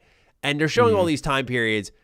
And I just started to get this Fortnite vibe where they have this method to their trailers where they go like, let's just deceive the audience, right? And let's like completely 180. And I literally sat there and went, watch, this is going to be some melee-based battle royale fighting game that looks like Fortnite. And it was that to a T. If anyone wants to check it out, there's the stream link on my Twitter. I actually nailed this thing, and it killed any interest I could have had because I was like, you were that fucking predictable. Rumbleverse is what it's called. I'm not interested anyway, but it just that was so funny when you predicted it like word for word, bar for bar, for bar. It was identical. Another game. What was something? BioShock. We didn't see BioShock. BioShock wasn't there. We were talking about that, and well, that got leaked by Colin, and then a little bit beforehand, like another name for it. So, I guess that's an E3 game. I think it was supposed to be 2022, right? I think that's what we heard. 2022 game, and Colin did report. He said that apparently it was supposed to be shown at the VGAs, but he said he heard it got bumped back to E3. So, his reporting was accurate, which is good to hear because then you can trust the other details that are there. Not that I distrusted Colin, but like you can run with it a little bit more and think about it. Yeah, there's more credibility there. And no BioShock, no Avowed, no Redfall. I know a couple of people expected that. No Breath of the Wild 2, I thought was a little surprising. I thought that Nintendo, we're gonna see a direct like in the first quarter. I'm like pretty confident, or maybe second, but they've been really quiet. Yeah, they've been relatively quiet, and all we're getting is like these one games releasing on the Nintendo Switch expansion pass. Yeah. Now that's a good call. I never even considered that. It's probably going to be time for them to do a direct shortly to set up the first half of 2021, maybe in like February or something like that. Right when a ton of games are coming out, they're going to like dopamine rush everyone. When is Legends Arceus coming out? That's they got to do a Pokemon Direct for that. That's January. That's end of January. Oh, wow. Dude, that's soon. That was another one I thought was going to get a trailer. It did. They showed it, didn't they? They showed it in like a montage, but it wasn't like new footage as far as I remember. I could be wrong on that. Hold on, let me just check because I thought today I saw like new trailer, but it was kind of like a YouTube thumbnail or YouTube. So I don't know. One of those. Yeah, so I'm gonna check on that one. Maybe someone in chat. Yeah, see like new Pokemon Legends Arceus gameplay trailer. Yeah, one day ago. This is Game Rant. New footage and reveals battle theme. Okay. So I guess there was maybe it was a new trailer that had, or an old trailer that had new footage jammed into it, but yeah, it might have been. Yeah, honestly, it spotlights one thing that I forgot to mention, which is like the transition between ads and commercials and when the show was picking back up was like there was no telling. Like you could tell. So we didn't know when they were showing something new like that. Like that probably went over our heads because we were looking at our phones or we were talking with the chat and just chilling, like not really thinking the show was on. And so then when it actually picked up and went world premiere or Jeff was there on screen, like the transitions were awful. I forgot about that, and that spotlights why. Yeah, no, that's a good point to bring up, and that is partly due because of all the ads. Because you had ads that would happen after transition, you had ads that were happening in the middle of Jeff talking, like on the sidebar, like presented by Grubhub or Final Fantasy 14 Grubhub free delivery. Like apparently, Cog took advantage of that midstream. He ordered food. Wow, that's awesome. So yeah, you get a free pizza emote in Final Fantasy 14. Dude, Matt, I'm feeling the burn for that game. really, Like it's creeping up on my ass. Yeah, seeing the Endwalker stuff. Like I want to play it. I haven't seen any Endwalker stuff. I've seen my boy fighting Cowboy, like geeking out over it. Laylee wanted to play it. I told her, I said I'm down. I couldn't use the free trial because on my PlayStation where we'd have to play it. I already used the trial. Yeah, so I'd have to buy it and sign up with a subscription to play all the Realm Reborn shit. And I told her, I was like, look, I'll do anything for you, but I'm just gonna let you know I've played 30 hours of this thing and it sucked. So I do not want to play it all over again. I'm on that, like, I want to buy Heaven's Sword and see what's going on. Like buy the jump to it, but I won't. But people are saying, like, I remember seeing a few game journalists talking about how good these expansions are for like an MMO, and it just pisses me off because I want to play it, but that first one game we wish we were caught up on. Yeah, right. That'd be insane. It's like my Genshin Impact. Like, I'm all caught up on Genshin. I love that game, but if I wasn't, I feel like I'd be feeling the burn, and I'm feeling it for Final Fantasy 14. Maybe one of these days, like me, you, Maya, Laylee, we'll get together. We'll just take a team dive, and since everyone's in it, we should be able to pull out of it. Hopefully. That's a whole raid squad, or not raid squad. That's a whole dungeon group right there. Hell yeah. All right, let's move on to the patron questions and see what everyone's got going on. Yeah, do we have any? Yeah, we got Josh Anderson and Drunk Volcano. Josh Anderson? Let's hear what Josh is up to. He DM'd me. He was like, "What are you guys doing?" Josh, what's going on, man? If we were doing the show, so I thought he was just checking because we were setting up like editing plans. Dude, Josh got up early for this. Australia. Yeah, get himself started for the day. Hey, Hey, I forgot to unmute myself. On, hey, Kobe. Wait, I have to turn on my camera. Okay. Here we go. God, I'm excited for the outfit reveal. Yeah, the drip reveal. Right, because last time he was here, expectations are high. The vest was on. We had the white button up. The persona fit. Yes. Okay, hopefully the camera works. I forgot to set it up. I'm in my pajamas. I only just have like a Levi. shirt, so it works. There we go. Yeah. What's going on? You can see the nice TV in the background. How are you guys? I'm doing well, man. Are you in the lounge you were telling me about that you set up, the new office space? Dude. Yes. Fuck, I think I just hit something in the background. I love it, man. Yeah. I like your game tower. You got a lot of physicals there. Received. I got a message as well. I missed what Kobe said because of it. I have the game tower as well. Actually, yeah, that's what I was saying. I love that shit, bro. Yeah. Oh, thank you. Looks like a giant speaker almost. I should go on speakers actually, because the TV audio is a bit off. At least my Halo. What's going on, bro? It's good. It's good to hear from you. I know we DM like every day, but it's good to see your face from time to time. Hear your voice. Yeah, it's good seeing all you guys again. I've been meaning to get on the show for like 12 weeks. I've been sleeping in. Oh, that's okay. Nothing wrong with that. Yeah. For the first time you were here was amazing, so we're very happy to see you again. Okay, good. I was on the first episode, I think. Yes. Yeah, you were there. We did the persona. We did the white. What was it? The waifu. We did the persona. No, it wasn't a waifu thing. It was the persona casting. Oh, casting! Yeah, the quest. The movie. I hear persona, and my mind goes to waifu. That's just, sorry about that. Understandable. But I have something similar. Right. Because I was having a shower and I just thought of a dumb idea. I was like, okay, we have to make we're developers and we have to make a new game to compete with Super Smash Bros. Oh. And we can pick any character from any franchise. Wow. It just has to be characters from. It has to be characters not from Super Smash. So not Joker from Persona, not Solid Snake. So you gotta pick. So are we picking like a type of like studio that owns these characters, or like? That can be from any platform or anything. So we're creating a roster essentially. Yeah, we're creating a roster. We'll do 3 serious ones each, and 3 dumb ones. Okay. All right. Oh. Because I also have Photoshop open right here. I already photoshopped characters on like a Super Smash Bros. Background. Oh. And it looks ridiculous. Let's see here. I'm You looking. want me to go first? Yeah, If you got one. Yeah, because I'm looking around my room real quick just to see what's been picked. Yeah, get that inspiration in. Yeah, get the brain as well. I think I got one, but go first. I'll do a serious one, and then I'll do like a dumb one real quick. Okay. Kiryu from Yakuza. That's a good one. Yeah, because everyone's been wanting him in Smash, but we can grab him. And he works for fighting games. Another dumb one was Teddy from Persona 5 and Persona 4. Oh my god. We don't get anyone else, just Teddy. Well, you guys go. I have more, but I'll save it for after you guys. So let's see. I gotta get I have a serious one. I gotta think of a dumb one. Okay, I got my serious one. It is a 2B. Gotta love 2B, guys. You know 2B. Okay. I literally predicted you saying that. That's so funny, man. Yeah, 2B's not surprising. I love Nier Automata. Love my waifus. Great fighting styles. Perfect fit for a fighter. And then my goofy pick is Paimon from Genshin Impact. Oh, that's a good goofy pick. Yeah, no.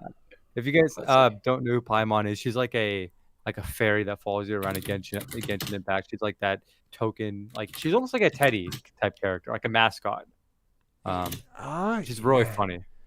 Matt's struggling right now. I am struggling a little bit because there's so many I'm trying to like rack my brain on. Smash has done such a good job that I'm like running through the games I own. Yeah, okay, so my serious pick would be Darth Revan.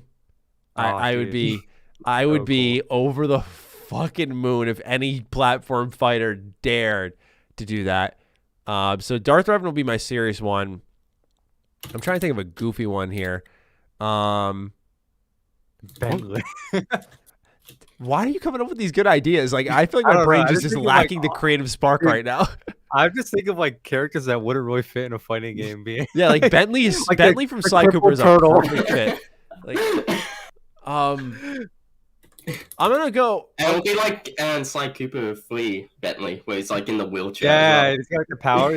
Yeah, that's what I thought of. It's funny because I was gonna mention Munch from Munch's Odyssey because like Munch is like this guy with one leg that just not one leg, but like one little. He's a creature with like these small skinny arms. He's got a fucking big ass head, like a tiny body, and he's got this one flipper that he just bounces around on. It's a really unique creature design, but like he would just get destroyed in a Smash game. Like his way of getting around quickly is by getting in a wheelchair and he like whoop whoop whoop. He like goes really fast.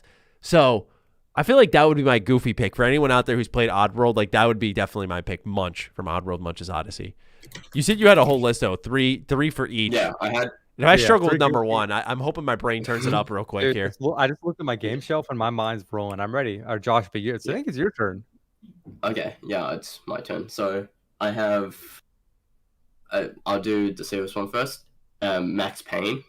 Oh, okay. I like that. Good one. I like that. Yeah, he's like Super Smash can be like slowing down time, so it works. Yeah, the bullet time getting. I like that.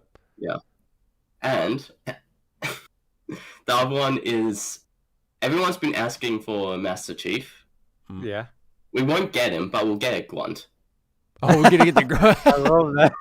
If they die, they get the birthday party. Like the yay! That would actually be sick. And just dumb lines from the game. Paul, where are you at? You said you were like Omega inspired here. I got a bunch. So okay. I got one. Can I just throw one out there because I am. Yeah. Go ahead. Let me just throw one out there as like the pity kind of like. All right, Matt's trying. I'm gonna go with Monokuma. This could be serious. Fuck you, Matt. Fuck you. That was mine. Yeah, dude, I was like Monokuma. I saw V3 on my shelf, like, yeah, this is gonna sound so cool. Sorry, I was just like, my head went there. I was like, that's like you could go serious or goofy. I don't actually know where he would fit because I think he'd be a sick addition. But like, if you got a shit talking Monokuma in there that talks like the Mono Cubs, bro, I would be all over that. Dude, the Mono Cubs are like the Super Smash, like they all come in. Yes. And Autonomy. I hope you have more suggestions beyond that because I only have like one more that's coming to my head here.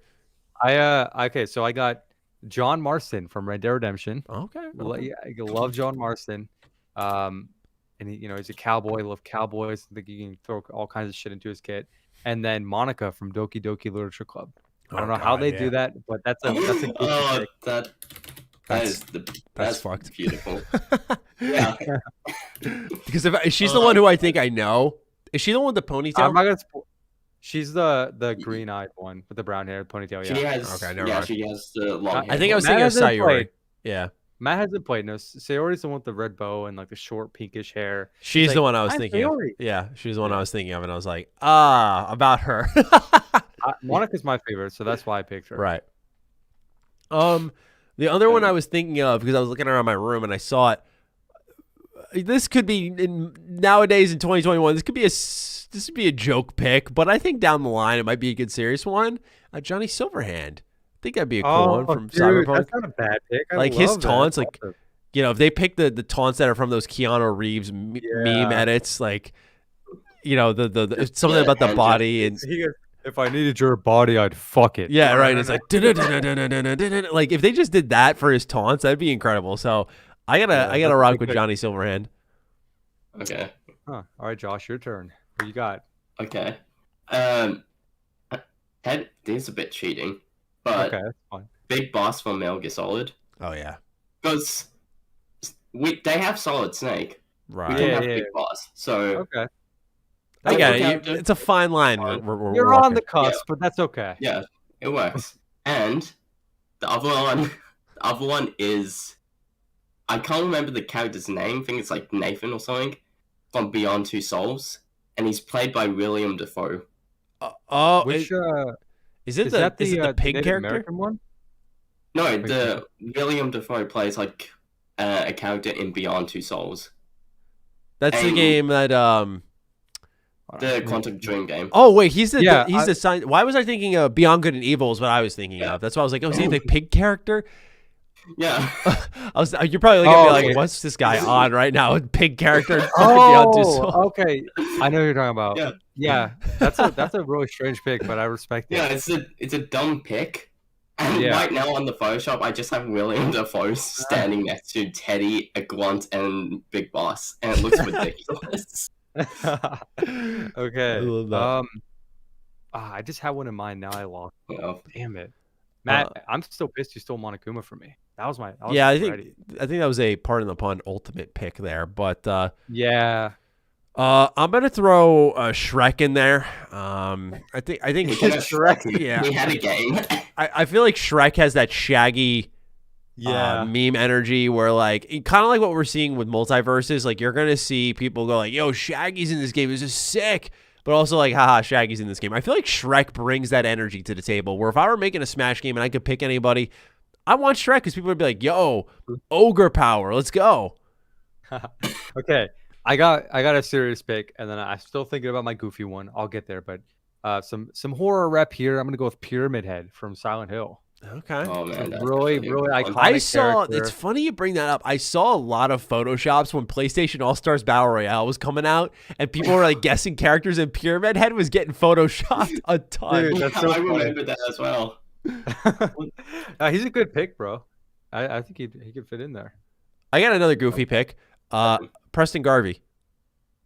That would be that. Preston Garvey would be like good. if you gave him the laser musket, like this guy would have the best one-liners. That would be another Shaggy level pick. Hold on, the brain's turning now. Like I'm getting things going. The cobwebs are coming loose.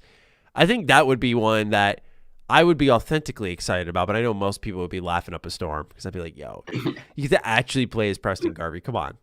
All right, I got a goofy pick. Everybody's gonna hate it, but I saw it on the shelf and I thought it'd be perfect for me to pick this character. I think I know. No one's gonna know it either. Wait, who is it, Matt? I want to. Atelier Ryza. Yes. Yeah. Atelier Ryza in Smash Clone. Throw her in there. She's got the magnified proportions. She's a perfect fit. Body slam. Audience. No idea how to spell that name. I will type it in podcast question. Actually, no. I'll type it in sexy chat. So you can look her up and throw her in there. Just be careful when you search her name. I think it'll be. Oh my god! Yeah, don't scroll too far. Yeah, I don't know how much how far you go before you can't tell the difference between the game and the fan material. Oh yeah, I remember this character. Okay, yeah. Matt, I think you need a serious one, don't you? Or are we good? Yeah, I think I need one more serious one. Oh, there's porn. Okay. Yeah. I was gonna pick Isaac Clarke, but I remember Isaac is in. That's so cool. He's in PlayStation All Stars though, so it doesn't really count. He is. Yeah, you can kind of have him. He's in DLC. Like stepping. Yeah, like that would be amazing. I'm gonna go with Commander Shepard. Is who I'm gonna pick. As my last one. I think Fem Shep or Male Shep or both. Both skins, right? You can have, male right, fem, cool. right? Keep them both in there. I think that would be a good one. I'm a Fem Shep kind of guy, but I love Fem Shep. I think Jennifer Hale's amazing. So I'm for with sure you on that. So I think that would be my pick. There's a lot of movesets there. You got the biotics, you've got the soldier, you got the Vanguard. Like there's so many ways that you can craft a kit for Shepard. He actually would have been a great surprise. Like obviously Sora was the one that people wanted, but like if there was a surprise upset pick, I think people would be kind of stoked if Commander Shepard was like the final Smash character in a way. What about this is a little off topic, but Big Daddies and Little Sisters from BioShock. That's a good pick. Was Big Daddy in he has. He's in Big Daddy in PlayStation. I have the copy of the game in my room. I'm pretty sure the Big Daddy was in PlayStation All Stars Battle Royale. I get it. Man, I need to play. It sounds like I need to play this game because it got a lot of cool characters. They did have a lot of characters. The game should have done better. Yeah, look at that. Yep, wow. There he is. Yeah. Wow, you got. It still looks like a weird Photoshop. What's funny is the box art. Yeah, the cases in Australia are way better for PlayStation 3. You guys had the blue hue.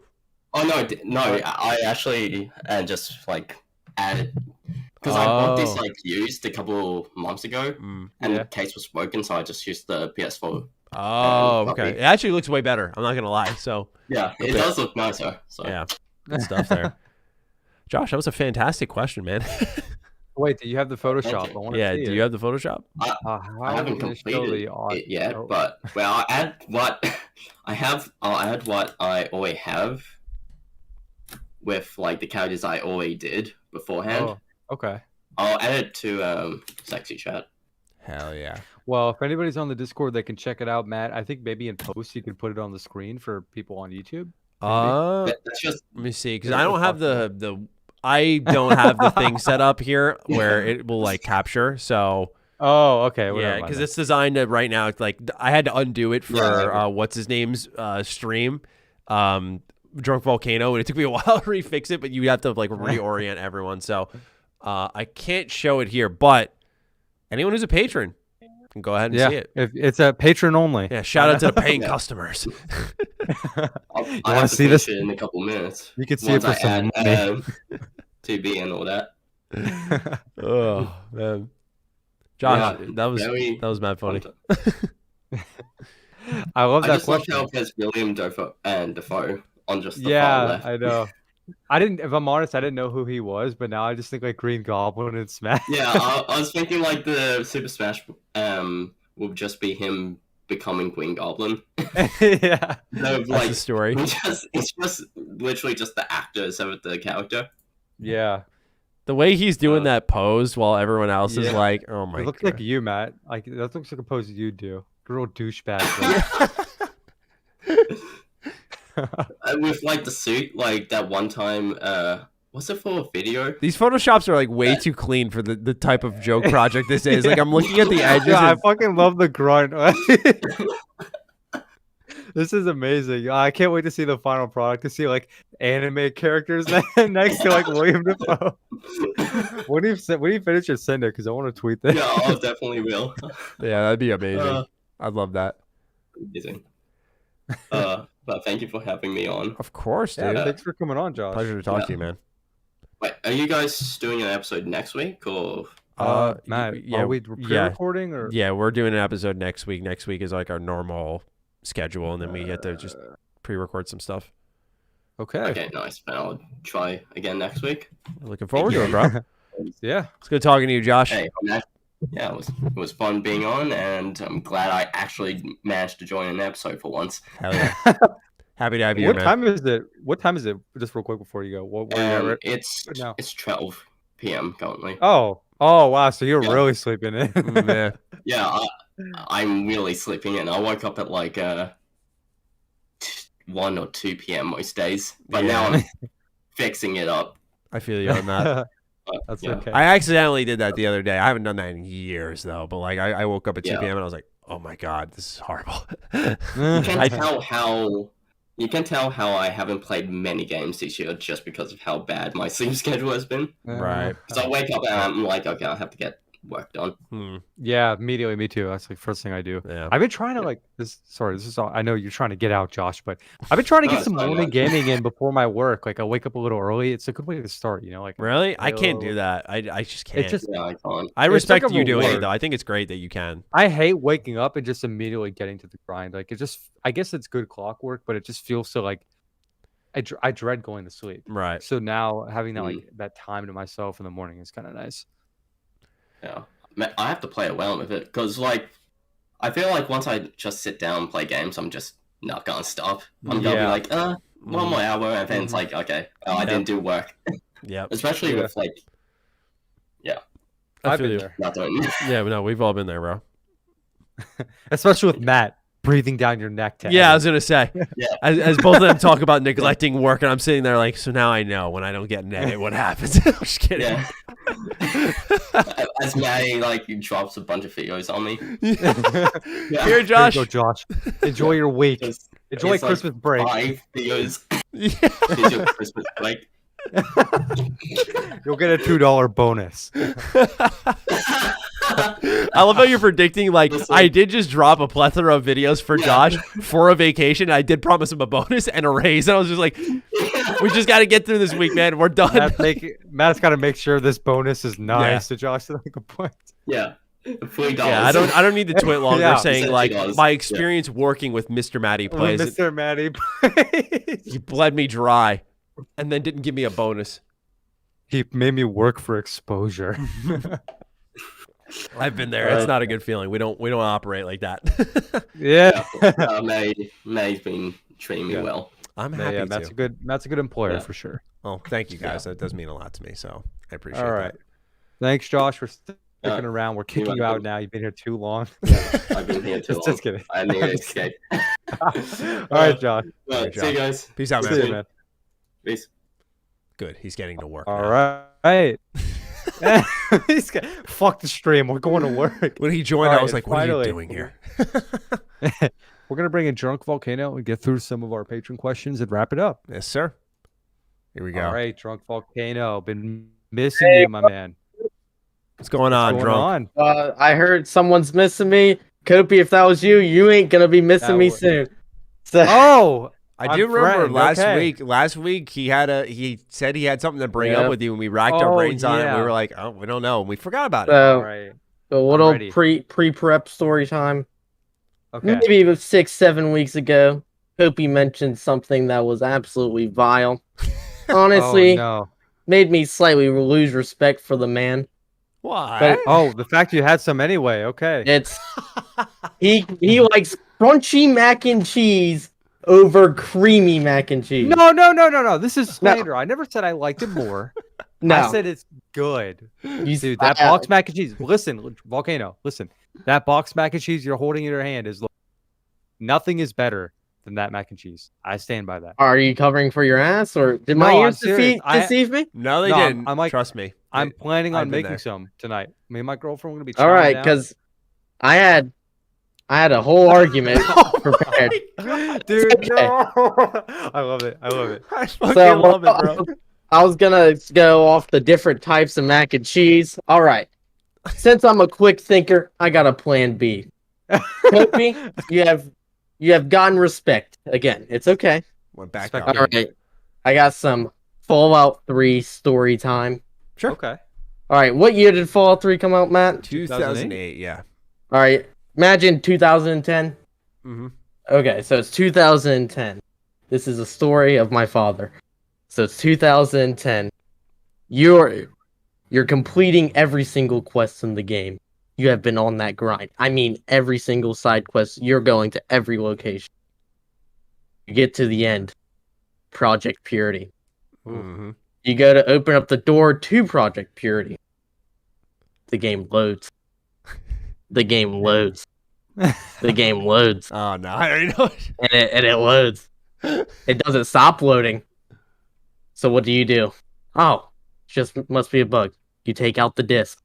Do the whole 9 yards. You clean the disc. You put it back in. You load in that save. It loads and loads and loads. Never loads. No, dude. My father, as I said, he gets angry quickly. He does it again and again. 3 times he tried to get that save to load. This fucking piece of shit! Goddamn disc! Oh, he broke it. Oh, Snaps the disc. Fallout 3 Breaks it. disc. Fallout 3. Oh, Gone. Reduce the atoms. Quite All right. literally. 2 weeks later. All right, it was just a disc. Buys a new disc. Oh no. He It's a goes corrupted in. file. He makes sure the disc clean. It's real clean. He loads it into the Xbox 360, starts it up, and it loads. No. And loads. And loads. Is this the save file or is this starting the game up? It's the save file. He's loading the save, and all it does is load. Are you talking about like you're going into the door project period? You're going like the gray door. the door that's gray, and then you go into the door, and then and you can't talk come to back Kurt. out.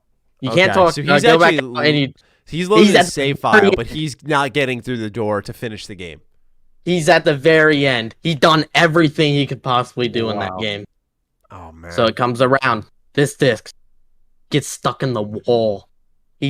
My dad's he's a big and strong man. This disc stuck. into the wall. Ninja started. Okay. Ninja started.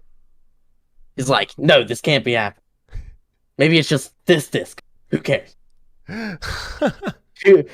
A month goes by. He gets a new copy of Fallout 3. Oh man. And Now I know how Bethesda sells millions of copies. Go on. Yeah, for sure. he's dedicated to this cause. Because this didn't happen really that much back in the 360 days. But when you're buying used discs from GameStop, it could be a possibility. Right. For sure. So, you make sure it's clean. Pristine. The most immaculate looking disc we have in our entire collection. Washed, it's rinsed. It's perfect. Clean disc. He puts Clean as the a whistle. disc into the Xbox. He starts up the game. He loads the save file before opening that door. He goes into the door. Can you guys guess what happens? It loads. And load. It And loads. Oh, it did. And load. Oh. He almost throws the Xbox. I managed to stop him. He opens up the disc tray. We're in like an apartment. Screen doors open. Nice summer day. No. But middle of the road. He takes this Xbox. He chucks it. Good. The whole 100 yards, 100 feet. He chucks it out into the street. Goes out and grabs the disc. Snaps it. Snaps it again. And snaps it again. And snaps it again. It's in pieces. Tiny pieces. He cuts his hand. He chucks it all into the ground. It's in the road. He ain't picking it up. Wow. He comes back inside. He's pissed. He plops down onto the you couch. think he's pissed now? He's extra pissed. No, he's pissed. He flops down onto the couch. He says, "Fuck it. I ain't playing another Fallout. I ain't buying another Fallout 3 disc again."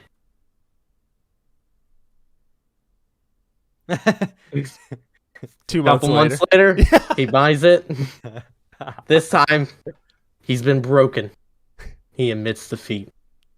He starts It a new still doesn't save. work. He deletes the save file. He tries Wow. a backup save file. It doesn't work. He's Oh. he's okay. He is, like I said, He a concedes. broken man. He concedes. He basically speedruns Fallout 3 after that. He finally, and then this is also, after all that hardship, when New Vegas finally came out, he played it once, barely did anything, never played it again. It tarnished Wow. his love for Fallout. It honestly horrible. did. That's hilarious what a bug can do, man. He was corrupted save file on the 360 was the struggle. Now my question is, have you ever had a game that has made you this mad / Oh. dedicated for it to work? For That me, it was is- Wasteland 3. That is a unique level of anger, if I'm It honest. doesn't have to be as extreme. Yes, not as extreme. I think the worst I've ever had in my lifetime. I was going through a pretty rough time, as my preemptive excuse was Dragon Ball Fighters. And that's funny because it's probably one of my favorite fighting games of all time. You know, as I've gone into Zen Matty phase, I remember playing it and I wanted to be the best at this game for whatever reason. Like I just was obsessed with the idea of being the best at this game. And I remember I couldn't get the hang of it. And like, I don't know if it's because before I went in, I was mentally convinced I was going to be the best, but I could not stand it. I remember just one day I lost a fight and I remember like thumbing the eject drive on my PS4. Like I was like, get the fuck out of my PS4. Paul, you've heard this story before because Trex tells it all the time because it was me, him, and I think Vinny in a PS4 party. And I'm like, get the fuck out of my PS4. Yeah, I'm like yelling at my system. Like again, I was going through something rough. I can't even remember what it was, but like it was clearly fierce because I don't have a temper really. I'm like, get out of my PS4. Disc ejects. I just grab it. And even then, this is how I know I don't have a temper because I'm conscious enough to know, don't break the disc, Matt. So I grab it flat, right? And I throw it flat towards my wall. I'm like, pancake it. Yeah, right. Pancake. Because I'm like, the data, I throw it graphic side up. You know, the data's going to be fine. It's just getting the anger out. You're going through a tough time. Here we go. I let it whirl. It goes and dives straight down and hits my carpet floor. I pick it up and it's shattered. I don't know how I did it. I'm not that strong of a guy, especially then I was not really working out like weights or anything. I'm like, yo, I just winged this thing so hard the wind resistance killed it. That's the most mad I've ever been at a game. Otherwise, I get annoyed at games, but not to the point of a physical like, yo. Because if your dad played Mega Man Zero, he would lose his fucking mind. You think he broke it like over a save file? Oh my God. That game, that's the one game that got me. Like for me, it's usually an out of the seat grabbing my hair. But otherwise, that was the only time I think I've ever physically like done a thing. Because I just don't respond that way. Not that I'm perfect, I break controllers and throw things all the time. I respect it, but I just can't. I just don't want to. I haven't done it in a while. I'm reformed. Good. I got I got a fancy controller. Yeah. And then I gotta take care of it. Yeah. What about you, Paul? I'm putting Paul to sleep. I see how it is. Listen. It's been a long week, Volcano. It's been a long week, but I have a good story. Just a little story here. You know, little Paul cost the Lombardo family a lot of money when it came to his PS2. I always wanted games, always wanted controllers. I really wanted a multi-tap for some reason, even though I didn't have 4 people to play my console with.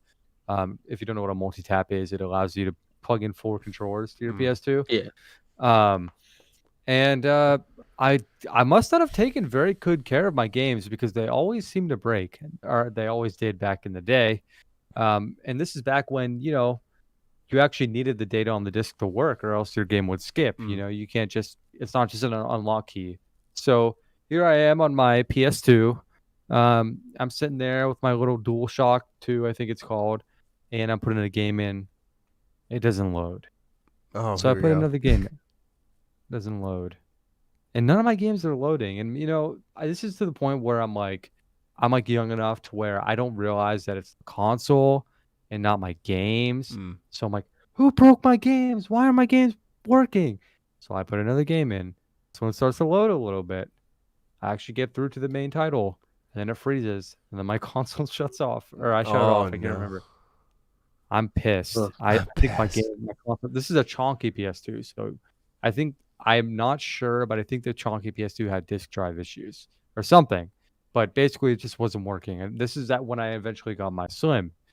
So I take my DualShock controller and I throw away. And these things are attached to your console, right? So I boomerang this bitch, and it hits the back, like behind, under my dresser, but behind it, because it's kind of like open, cracks. I get another one. And this time I got pissed at something in some game.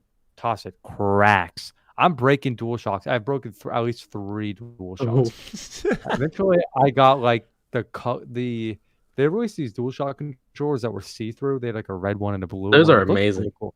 Yeah. No, they cracked. I fucked up my controllers for some reason. At least you could see what was fucked up in it. Yeah, no, it was crazy. I broke one of those too, actually, now that you mention it, because out of jest, I remember we were doing an MLB The Show tournament at my friend's house, and I lost the game. There was a huge blanket in front of me, right? So what I did was I grabbed the controller and I like just momentum through it. Like I didn't, swing my arm down. Like I like put it at top and let my arm fall. So then I just released the controller to kind of like act like I was throwing it, but like to do dramatic flair. And I shit you not, it shatters like the way you described, like it shatters. Wow. And what happened was that plastic controller, my friend goes to point and laugh. It's my friend Connor, one of my good friends growing up. And he's like, he points and laughs. He's like, ha ha, like, laughing at the fact that I just broke my friend Ivan's controller by accident. And then he realizes that a shard of it like impaled his hand. So he goes, ha ha. He looks at his hand. He's like, oh, like that. He rolls back. Like he realized after when he pointed, he saw his hand was impaled. I was like, bro. Wow. It was one of the funniest things I've ever seen because I've never seen someone have like a delayed reaction to pain like Connor had there. It was incredible. He actually noticed it, and then that's when he the brain fired up. Yeah, his brain was asleep then at that point. But Paul, you were about to tell a second part of your story there with the controller. No, that's pretty much it. I know I was just destroying DualShock 2s left and right. My parents would always take me. I remember Target was the place. Target and Walmart. Like, all right, let's go get a new controller. I was surprised. My dad was pretty aggressive. I was surprised that he was like putting up with it, that he actually ended up buying me the controllers. But I think if I dig deep into my psyche, I feel like my mom was definitely the giving hand when it came to buying me new controllers. Telling him to go take you. The last controller I broke was my Xbox. Oh, no, sorry. Xbox One, or no, Xbox Series X controller the other day. This is my new one, courtesy of Xbox. I spilt chocolate milk on my Xbox Series X controller that came with my Series X. I busted a keyboard that way. Spilled a drink. And it just doesn't. None of the buttons work except for the joystick. Matt, I had to download Halo Infinite on PC. I grinded it on the PS5 controller through Steam, and now I'm better with it, which kind of sucks. But anyway, what I liked about Xbox, this is getting derivative from my stories. They sent me this controller for free, totally free under warranty. I didn't have to send my other controller in, and it was free shipping. And it came within a week, which is pretty insane for Microsoft. So, yeah. Anyway, that's what happened with my DualShock. The tall tale of Paul breaking controllers. Dude, the PS2 would make you mad when a disc wouldn't read. It would literally make you see red because the way the blocks came up and then they're all red too. And you knew some didn't work. And it was, dude, it was creepy. I remember like staying up late for like a little kid, late as 11 p.m. Yeah, now it's like an early night. Yeah, well, for me when I was young, my mom was like 7 p.m. sleep time, so 11 p.m. was like late. Yeah, I'd be playing, and I'd get that red screen. And it was like creepy. I thought my console was possessed. I'm talking like gaming creepypasta levels. Like I was freaked out. It was funny. I love the PS2. I do too. I always got nervous though with the Slim. Like the Slim is such a sturdy console, but it looks like you could break in a heartbeat. Like a book. Yeah. Something you can like break over your knee. Yeah. It's not a system that belongs on the floor. I had a friend who always had his PS2 Slim on the floor, on the hardwood floor. Step on it. I'm just like, dude, you step on that, just one misstep by anyone, it's done. It's done. You could be a toddler and step on it, it's done. Like it's such a, it's sturdy because it lasts a long time. And maybe sturdy isn't the right word, but like it can last a long while. I still have mine that works. It's put together well. But if you step on it, that shit's done. Done in a heartbeat. Yeah. Now you have the PS5, which looks like it's wearing a suit vest. Yeah, that's such a really good point. I never heard that shit rigged up. Yeah. And that thing will never break. It'll just break your discs instead. Like it does the opposite. Like, it's like you can't break me, I'll break you. The Ninja Star story is like even more realistic for Matt. He's got a Ninja Star version of I could kill someone now for that. He sharpens that shit. Yeah, with my PS5 sharpening my discs and that thing, like that's a weapon, man. That's you can't bring that on a plane. Yeah, like, you couldn't. Sorry, couldn't travel with my games, man. That's it. Some Hitman level shit right there. That'd actually be amazing if they did a troll job like that, but I doubt it. All right. Well, the conversation's dying down. I'm hopping out of here. All right, Volcano. I know to wrap it up. All right, see you guys. Great talking to you. Peace out. I wish I could have shat on you, but it is what it is. Hey, think of something for next week. Think of something that really bothered you that we said and bring it in. Because you've been a great guy, so it's been hard. I found that one thing. You got Matt. You got Matt here. I've shat on Matt a lot. I don't know what else to shit on Matt for. Oh, dude. Let's go. That list is short. I got you done in send you 11 weeks. Playbook, man. I can send you a playbook of things to shit on Matt with. I'll do it. I'm gonna shit on you for not reading write-ins for 3 weeks and making my write-in irrelevant. That's hey, irrelevant. The But it's quicker you okay. leave, the quicker we're getting to the right end. He leaves. He left. No, he knows we're playing around. Love Yeah. Volcano. All good. All right, Matt. It's right in time. It is Finally. right in time. Yeah. Apologies to those who were waiting, but that's the balance we have to strike here with call-ins and write-ins. So let's get cracking here. Some of these may have to end up being skipped. I haven't read any of them, but I'm just saying by the nature of them, as Volcano aptly pointed out, a couple weeks old, some of them might just be walked over here. We'll see. Paco Luigi. Very quick too. Yeah. Paco Luigi writes, salutations, human waste. Wow. Pacho Man Randy Savage apologizes to no man but Pacho Man Randy Savage regrets to inform the audience that the minimum PC specs for Halo Infinite are beyond the Savage rig's capabilities. For the time being, you two are spared the humiliation of an endless loop of teabagging. Pacho Man out. P.S. What are your favorite things about Thanksgiving? Yeah, this is old. And my apologies for Pacho Man's antics. He's a loose cannon, but he means well. Much love and oh yes, Paco. Matt, what's your favorite thing about Thanksgiving? My new favorite thing, obviously the food. I know what it is. My new favorite thing is our Thanksgiving offs. I just that's our we go into our group chat. We have a huge group where we send our meals, and I was getting fucking killed this year for my meal. Got murdered. I was getting destroyed to the point where I sent Paul like 8 texts in a row in all caps yelling at him. I was like, you're being a dick. Fuck you. It was so funny. I was upset. Matt, I was distraught. You were struggling. You're like grabbing at straws, trying to make fun of my mashed potatoes, which looks like generic. I had to deflect a little bit. I was under attack by the whole group. His arguments were falling apart because he was making fun of our friend Vinny's plastic plate or paper plate, but then he sends a picture of his paper plate. Like Matt was falling apart at the seams for this Thanksgiving discussion. It was pretty funny. He pulled the sympathy card with like one of his meals was like a family recipe. Like my grandma wasn't around anymore. I was just because I had creamed onions and Soul was calling them cummed onions, and I was like, Soul, bro, that was my grandma's recipe, bro. I was like, she passed, man. He's like, oh fuck. I was like, yeah, bro, you're a dick for coming at my recipe like that. Matt just really had to Give me something. Give me something. Yeah, I had to go into damage control mode. But that's my favorite part of the year. I actually genuinely look forward to that part of the holiday because I think it's hilarious. Yeah, no, I totally agree. Mine is, besides that, just kind of generic, being with family, especially for me this year. I saw a lot of family that I haven't seen in years, and it was really fun. So that's another good one. All right, pen and pen. Yeah. Sorry, you go ahead and read. I completely overrode you there. That's okay. Yo Wham Ham Boys, in your humble opinion, what is the better game? Final Fantasy VII Remake, base game, or Tales of Arise?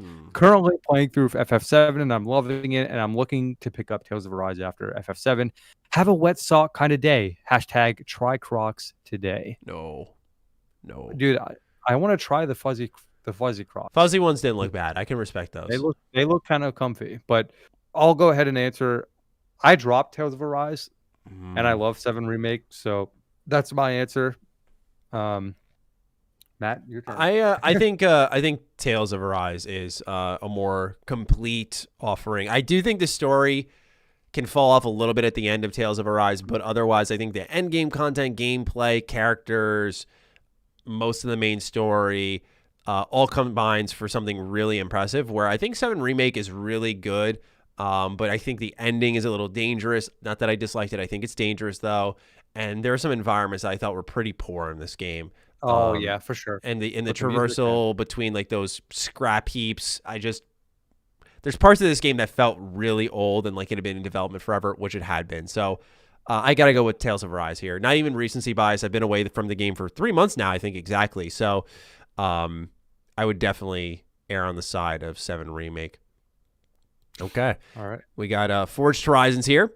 All right, let's hit the ham fam with a question. What's the pettiest reason you've ever stopped playing a game you enjoyed, excluding stuff like lack of time, etc.? Something that actively made you want to stop playing. For me, my pettiest reason to quit a game was the door textures in Final Fantasy VII Remake. They were just so abhorrent that it completely took me out of the game every time I played. So I got about 10 hours in, woke up in Cloud's apartment, looked at the door, and just quit the game. I've heard they fixed it, but until I get a PS5 or it comes to PC, look at the timing of that. See, waiting on you guys is good. Right? I'm not going to play Final Fantasy VII Remake again. So yeah, pettiest reason to quit a game. And it looks like Forge's petty days are behind him with the Epic Games Store, unless he doesn't like that. Wow, that's a very, very petty reason. I've quit games for some dumb fucking reasons, but that's not. I wouldn't say it's dumb, but like that's petty. It's nearing dumb. Yeah, no offense, Forge Horizons. I respect it. The textures in that game were absolutely abhorrent. I remember the skyboxes especially were just. Oh my god, they looked horrible. Chapter 14, I think it was. Like JPEGs in the sky level. Yeah. Like it was bad. Yeah. But quitting a game, I don't know. I don't quit many games, right? You don't really. Well, you could remind me. You quit playing DDLC because it was too cutesy or something. It was, I stopped playing DDLC. We'll beat it eventually, but I genuinely stopped playing that because it was. I bet. Yeah. No, genuinely, like I stopped playing because I was like, this shit's boring. Like, see, you were trying to get to the juice before it was there. You just got to get to it. I'm telling you, Matt, as soon as you do it, it turns around. But for me, maybe that would be my petty game quit, because right now that's like the only one I can think of that I've like picked up and dropped recently. Okay, I guess like I don't know. For me, it would be like KOTOR 2 because my mod stopped working, but it's not like easy to fix, but just not going to do it. Yeah. There you go. It's like an easy fix, but I'm just not doing it. So I guess it's pretty petty. Tales of Arise was when I dropped this year, and I don't really have a reason why. I just wasn't enjoying it. So sometimes I was playing KOTOR 2, and the game was like bugging out, and it's because I had some mods. I had to get that Mitra Surik mod. Is that what her name is? Yeah, Mitra Surik. Hell yeah. Know why? There's a reason why. Yeah, no. That's it. But we have Grimblade up next, and Grimblade asks, not a question, but a point for discussion. I remember reading this question. I'm excited to get into it. Okay. Having now had a week to play it, I'm here to share some thoughts on Shin Megami Tensei 5. First and foremost, it is not Persona, and that is not a comparison that really should have ever been made.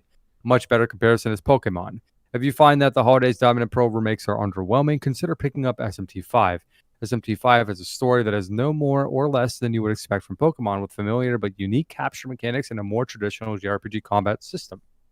The world design is basically the open world Pokemon we've always wanted. People are sleeping on this game because of unfair comparisons to a game that shares a coat of paint, but not much else. It's not for everyone, but if you're a big Pokemon fan and you're disappointed in the direction the series is going, give this one a shot.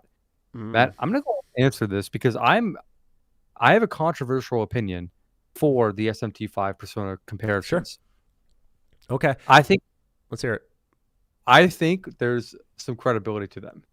Purely because a lot of people look at SMT and they know that Persona is a spin-off of it, and they assume that SMT is going to be a lot like Persona.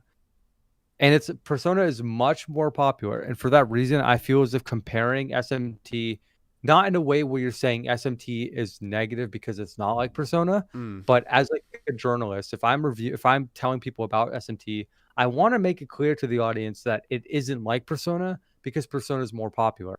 And people need to know it isn't like Persona to know if they should pick up the game, because as a game journalist, game reviewer, your main purpose is to sell someone on a game. If you like it, you think they should buy it, right? Right. So if I'm comparing SMT5 to Persona, I want to do it in a way where I'm showing them, hey, this isn't like Persona. Here are their strengths. But if you're looking for this Persona stuff, it's not in there. But for the people who compared it in a negative way, saying this game is bad because it's not like Persona, I don't agree with that. I think that's not okay. But I think there's credibility to that discussion. Yeah, I think this is a really interesting point, because without even reading the write-in, I kind of went through this exact same beat. I picked up Diamond and Pearl famously in our group. I played it for a couple hours, and you know what's so Matt funny? lied about being on the first gym. I did not. And what's so funny is I got so much shit in our group for dropping Diamond and Pearl, and guess who only got 4 hours in and hasn't played it in 2 weeks? That's right, our good friend Vinny, who was leading the charge on killing me, spreading the bad word in the group that Matt did not like Pokemon and didn't give it a chance. He has double my playtime, which was 2 hours. So I got 2 hours into Diamond and Pearl, and I went, nope, this ain't it. Underwhelming. Even if they marketed it as it was, which I think is good, I thought nostalgia could capture me, and that would have been it. I'm happy the way it played out, though, because I did go to SMT5 afterwards, and I said it before, like it really did capture what I think like the unique. I mean, I got to take Gruntblade's words here because of the unique capture mechanics, a traditional JRPG combat system that works very well. And the ability to be like, you know what, I'm going to use my Magatsuki and I'm going to ramp it up and I'm going to attack 8 times this turn. It works really well. It's just a really sound game. And the open world stuff really clicks with me. So, you know, it worked out. I think it enhanced my enjoyment because I knew I just went from what is really one Pokemon game to another in a lot of ways. So, really good stuff. I got the, I don't know if I think I handed it off to be wrapped up and thrown into the under the Christmas tree, but I have the steelbook for SMT5. It looks beautiful. really cool. It's beautiful. And I wasn't going to pick it up originally because I kept saying, like, you know, I like Persona for Persona, and SMT doesn't have those aspects. But when I watched you play it and I saw some gameplay online, I'm like, man, this actually looks really fun. Yeah. So that's probably going to be my next big JRPG because I'm still playing through Trails of Cold Steel 1. Got to finish that. It's a great. When I say mindless RPG, usually that's like an insult, but it's great in the sense that there is a little bit of grinding in this game. But like when we're in call together, you'll just see me running around fighting, and it's a lot of fun. And like I'll just level up real quick. It doesn't take too long, but like it's allowed me to really just soak it in and take my time, get all the demons, and fuse as many as I can together. Try to complete the compendium, level up. Like I'm almost max level now. And it's been fun because of that. I've been really enjoying it, just kind of taking my time, trotting through this game, and I'm almost done with it. But, yeah, I think you'll like it because we always talk about how we have games we play in call and we play games out of call. Like narrative games don't work in call because we're all talking. Yeah. This is a game that, because it's not too story intensive, you know what to expect. The gameplay, like, you really just dial in for boss fights. But otherwise, at least you're playing on casual like I am. I like that, though. Yeah, you can kind of just chop through it. Still a difficult game the whole way through, but it's manageable where like it's really easy to pick up and play, I think, for someone like us. Cool. Yeah, no, I'm excited into it. We got some from Natural Calamity. Natural, you've done 2 double submissions. I am going to tolerate it because I know we fell behind, though. Hello, yeah. Weeping Ham Boys. Because there is no way you can tell me you didn't tear up just a little bit at Microsoft's presentation. The moments of pride I felt and sorrow for how far we have come. Xbox has fell and risen anew over the past 10 years. I think it's supposed to say 20. And I am here for it. Now, I know you know the drill. Questions from the man with too many questions, but not enough answers. The first question. This is the first Xbox event I have left more excited than I have came. That is a problem. Now, I am not saying that I didn't enjoy this one. I really enjoyed the event, but I want to feel this feeling more often. I feel most of their events are half-baked and kind of dead reveals or information. What is a way that Microsoft can fix this? I think the fix is kind of in the show you liked. Short, simple, to the point. There was a half hour long for the. He's talking about the anniversary event for those who are wondering. Yeah, that was a good. That was a good show. Just nice, simple, to the point. They had some nostalgia there. So 70 back-and-back games. Halo's out now. Boom. Like, it was done in a half hour. Didn't overstay its welcome. Although the Game Awards, which did. So I think that's it. I think it's about length, about time wasted. But even then, you get the state of play, which sucks, and that's 20 minutes. So at a certain point, it always is going to come down to content. But it's about how that's paced and what's there to show. And I agree. I once I finished this Game Awards, it was particularly bumming because I was like, when was the last time I walked away outside of the PlayStation Showcase for obvious fucking reasons? When was the last time I walked away and was like charged up? I think that and the anniversary event. But other than that, it's really hard to remember a time I walked away like, yo, that was it. That was an event, man. Like, I love that. I'll always remember that. It's probably been since PlayStation's E3 conference in 2013 before they dropped the PS4. Like, that was a legendary one. That was a legendary one. There have been great ones in between. Of course, Bethesda's E3 2015. I think of Xbox this year was all right at E3. I thought a lot of people love them, so I don't want to count that out. But there was there were a lot of good ones. But this to me, it's inconsistent. This year or something that had like God of War in it, and I think the Star Wars reveal for KOTOR. I don't know if that was a state of play or what. That was the PlayStation Showcase I was referring to. That's the one that I said like I walked away like. Yeah, that was a banger. That was a really good one. Really like that one. I'm with you on that. We have another question from Natural Calamity. Matt, you want to read it out? Sure. Halo is going to do wonders for Microsoft in the department of having no games, but that still leaves Fable and many other promised releases. Where are they? Did they disappear? Did Phil do an oopsies? Or did the Game Awards get more stacked, possibly more exciting for that? And that's not quite. This is great, right? This is great. So where'd they go? We know where Hellblade is.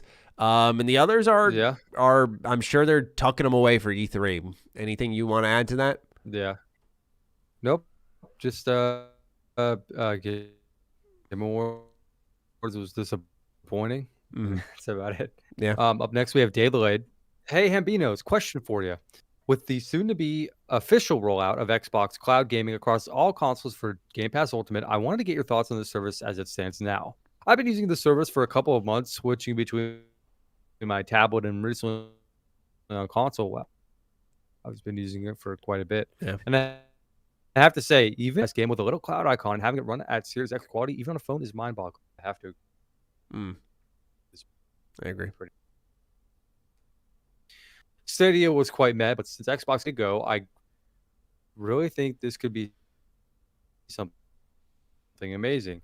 My only problem so far have been artifacting after long periods, and I hoped one day see games outside of Game Pass on the service.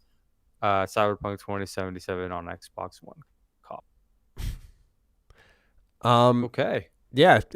So just so you know, have a good holiday season, gentlemen. Yeah, just so you know, your internet's definitely taking a dump right now. So, yeah, just a heads up on that. I'll read them until it does fix a little bit.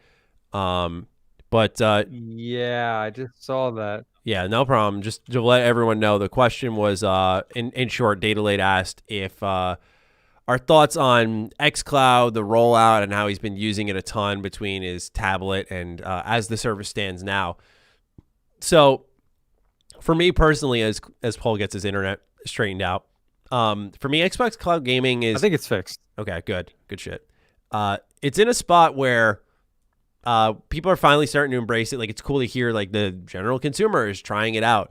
And I think that can only mean good things for its growth in the future. I've played on my phone a little bit. Actually, I messed around the other night, and I was laying in bed, and I said, you know what? I want to play Blinks the Time Sweeper.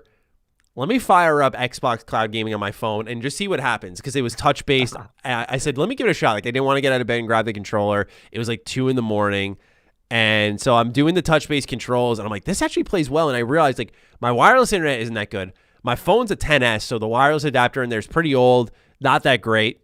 And I'm like, this is running smooth. Like, this is beautiful.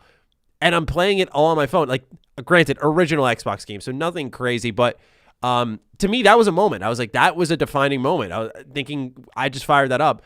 And I fired up after that. Was it MLB The Show? It was Fable, I think. Some game that had touch controls as well. And that was running well. I was like, okay, so it's not just the original Xbox. It was a really cool moment. So I think it's in a solid spot. And what's amazing, it's so early. Like, we got to remember, this rolled out. Oh, I'm trying to rack my brain on this. I want to say April or May. But I remember trying for the first time and it was laggy. And now it's come so far. So I really dig it. And I remember, Paul, you tried it out as well on your home internet when I was trying it. Have your thoughts developed since then? Well, as you just witnessed, my internet can be really shitty sometimes, especially in my bedroom. When it's like connected to, like, I connect to my computer for device in my bedroom because my router is so far away. I don't know if I'm still lagging. No, right now you're good. Right now you're good. I'll let you know.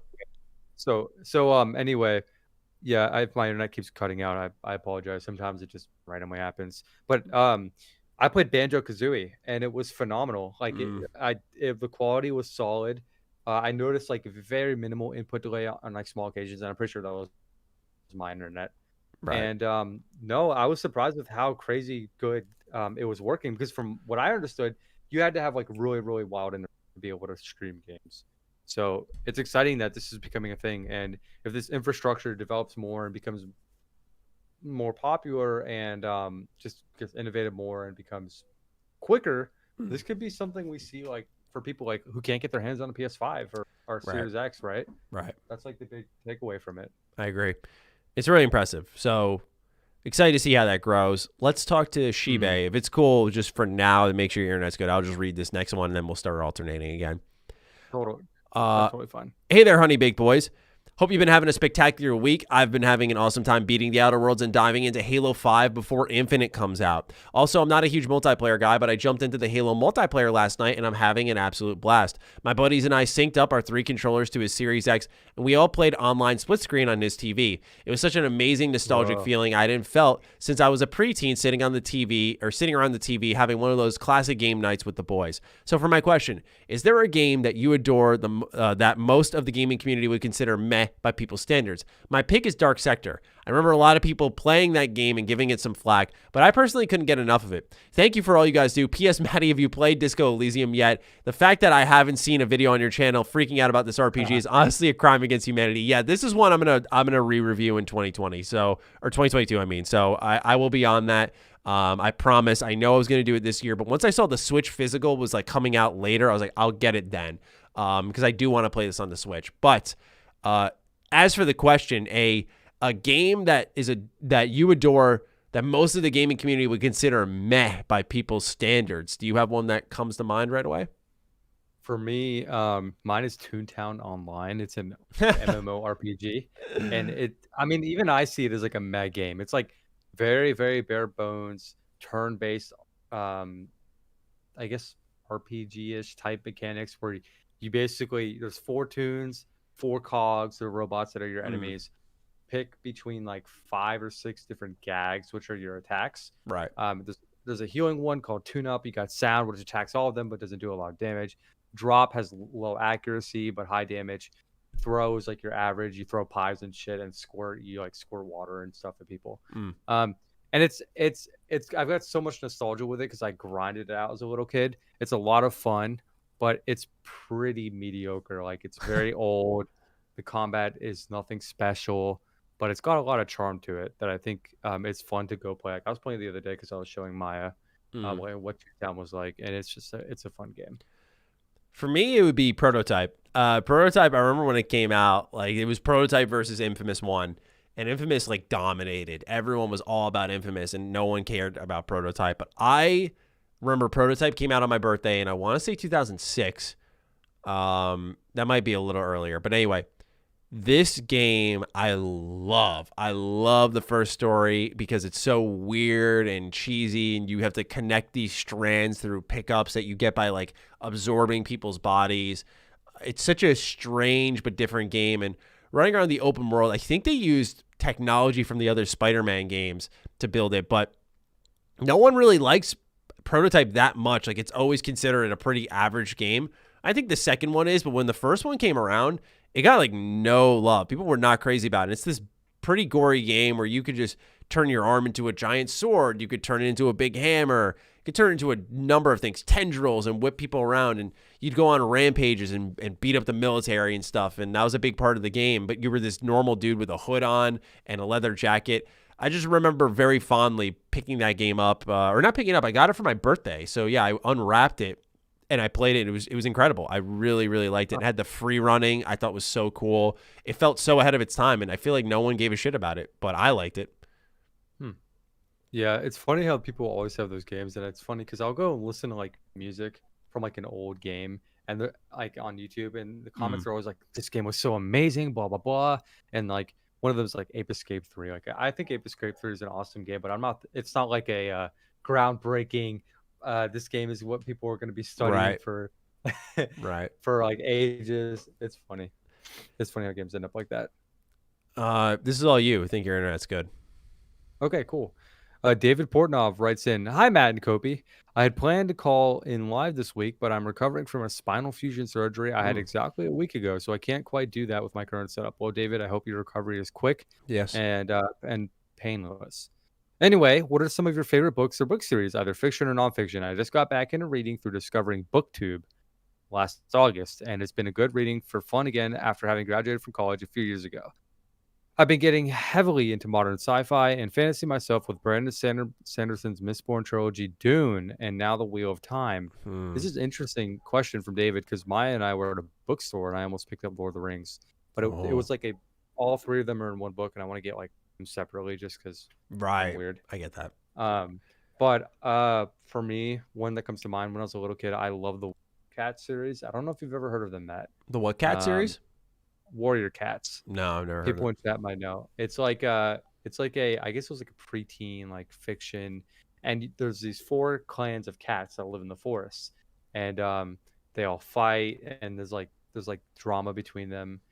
It's I don't know how to explain it, but they're like cats living in the wild, and they sort of like emulate like lions and tigers, blah blah blah. And there's like some like spirituality stuff in there. It was something I read a lot in middle school, and I was like hooked to it. I remember that reminds me rather of Animorphs, I think it's called, which Animorphs. yeah, it's like a story about like humans that can turn into animals. It was so popular in my school. I thought it kind of looked silly, but let's think here. I've been doing a decent amount of reading this year compared to other ones, which is still not enough, but I read most of, oh my gosh, this book name is going to bother me. We'll start off with the one I remember. I read most of Light of the Jedi. I kind of fell off that a little bit, and then I picked up this, oh my God, what was it called? It's about Joe Slocum, who's this like sailor kind of going around. Hold on, Joe Slocum. Isn't Slocum Joe's like a donut shop in Fallout? Yes. Yes, funny. it is. Joe Is that why you Slocum. picked it up? No, it's oh my God, this is gonna bother me. It was a book that was in the Starfield trailer, and it was, let's see here. This is really gonna bug me, so I'm gonna go to like looking it up. Identified the two books on from the trailer. Let's see here. Read it. Come through clutch. Sailing Around the World by Joshua Slocum, not Joe Slocum, and it's about Captain Joshua Slocum completing a venture where he goes from like one end of the coast to the other in this little boat that he like built himself. Not the most honestly intriguing read, I thought. So I eventually just went like, all right, I'm done with this one. And I read a poem book a friend sent me. I read that entirely this year. I thought that was pretty good because I'm not usually into poems, but it was a modern one. And so it's interesting when you're reading what like modern writers are putting into their poems. Like there were poems about the pandemic and stuff. Oh, that's cool. Versus, what you read in school, which is like Romeo, Juliet, like this, shit you don't really care about. So it was easier to get into because it was more synced up with the time period, I realized. And the next one I'm hoping to read is funny you bring up Lord of the Rings because I want to read The Hobbit. So yeah, that's kind of next. Have you read Lord of the Rings? Or are you just No. like jumping straight to The Hobbit? Hobbit is in the beginning, and then Lord of the Rings comes after. So I want to start there and read The Hobbit. So man, that's what's next. I'll hop on The Hobbit with you. I want to read that. Yeah, I do too. Like Colin, our good friend Colin, hyping it up a little bit. He's a book guy. Yeah, he's a book guy, but he's also like he got me into Lord of the Rings again. Like my brother's big into it, and I remember when I was talking to him about it, I was like, man, I love Lord of the Rings. Like, this shit's so good. So that was one of them. And last one was the Descenders comics, which this isn't a book, but just the Descenders comics need to be shouted out. Like they're really good. I recommend anyone look into them if they are looking for a cool sci-fi story that is pretty grim. Mm-hmm. All right. Yeah. Good question from was that Natural Calamity? I'm like that was David Portnoy. Nope. That was David Portnoy. Wow. My thing's all messed up. Okay. We have Grimblade up next, Matt. I think it's your turn to read. Yeah. We're nearing the end here. We got 3 left. I guess this is double dipping with questions since my previous one got pushed to this week. So answer or not at your own whim. We're going to do that. Don't worry. We got you guys covered. What is a restaurant, fast food, or sit down that serves food that is so bland that you can't understand why people like it? Going to upset a lot of Southerners here, but Chick-fil-A is hella mid. Get out, Grim. Get out. Chick-fil-A is like the best fast food. I'm sorry. It's just facts. Their chicken is just phenomenal. I think their sauce is amazing. I buy their sauce separately and yeah, dip. The Chick-fil-A sauce. Yeah, it's so good. I'm not a big fan of sauce, but I've tried it and it's good. It's so good. But I'm gonna throw one out there that I don't think people will be happy with either. Chipotle. Really? Not really big on Chipotle. I've tried it. I remember it was before it came to the East Coast. This was a big California thing, and it was like you could only get it there. So I remember Connor and we went to a Far Cry 4 event. And we walked there was this World Series game with San Francisco and the Giants and someone else. I forgot who played them. It was the Royals, I think. And I remember after the game finished, we went to go find food. And so we walked for miles to find this Chipotle. And I ate it and I was like, this is all right. Like it was the novelty of getting Chipotle that was more exciting than actually the food itself. So that would be my pick personally. Like there's a Chipotle near me and there's a lot of hype around it. It was a big deal when it came here and I was like, it's not that great. So have fun. But we have a place called Moe's, which is kind of like Chipotle, but it's a lot better. Yeah, it's pretty good. I don't know if I have an answer for this, for something that people like hype up and it's not that good. Let's see, fast food, whatever. I think the Chinese buffet has lost their allure over the years. I used to be a big Chinese buffet guy as a kid, I feel like over the years, I don't really get it. It's like, I guess, yeah, with the pandemic, it makes it worse. Like any open served food, like people sticking their hands in it. I'm just like, look, this was gross to me pre-pandemic as I grew up. And now it's like really fucking nasty watching you guys like, and in your hands and then like scoop out some food onto your plate. It's like, dude, really? So I feel like it's another one I'm going to throw out there. I had some KFC like a few months ago, and I remember people saying like KFC is like the best chicken. Because, Kentucky Fried Chicken, and it was mid as hell. That's an interesting one. Yeah. I used to really like KFC. It kind of tasted a little bad. I had it tasted a little bad. Yeah, like I got their fries and like I think a biscuit and some sort of chicken or whatever, and it just wasn't that good. I don't know. KFC. Natural Calamity. Hello, Maddie, the man I wouldn't want to stand behind at CVS, and Kopi, the fellow weird kid in class. It's been a few weeks, but I have a question saved up, so let's get into them. Question. Halo Infinite is a godsend. It's just a time when I am in between games and I have nothing. Now here I am with 40 hours. Wow. That's almost like, I think I'm like right below that.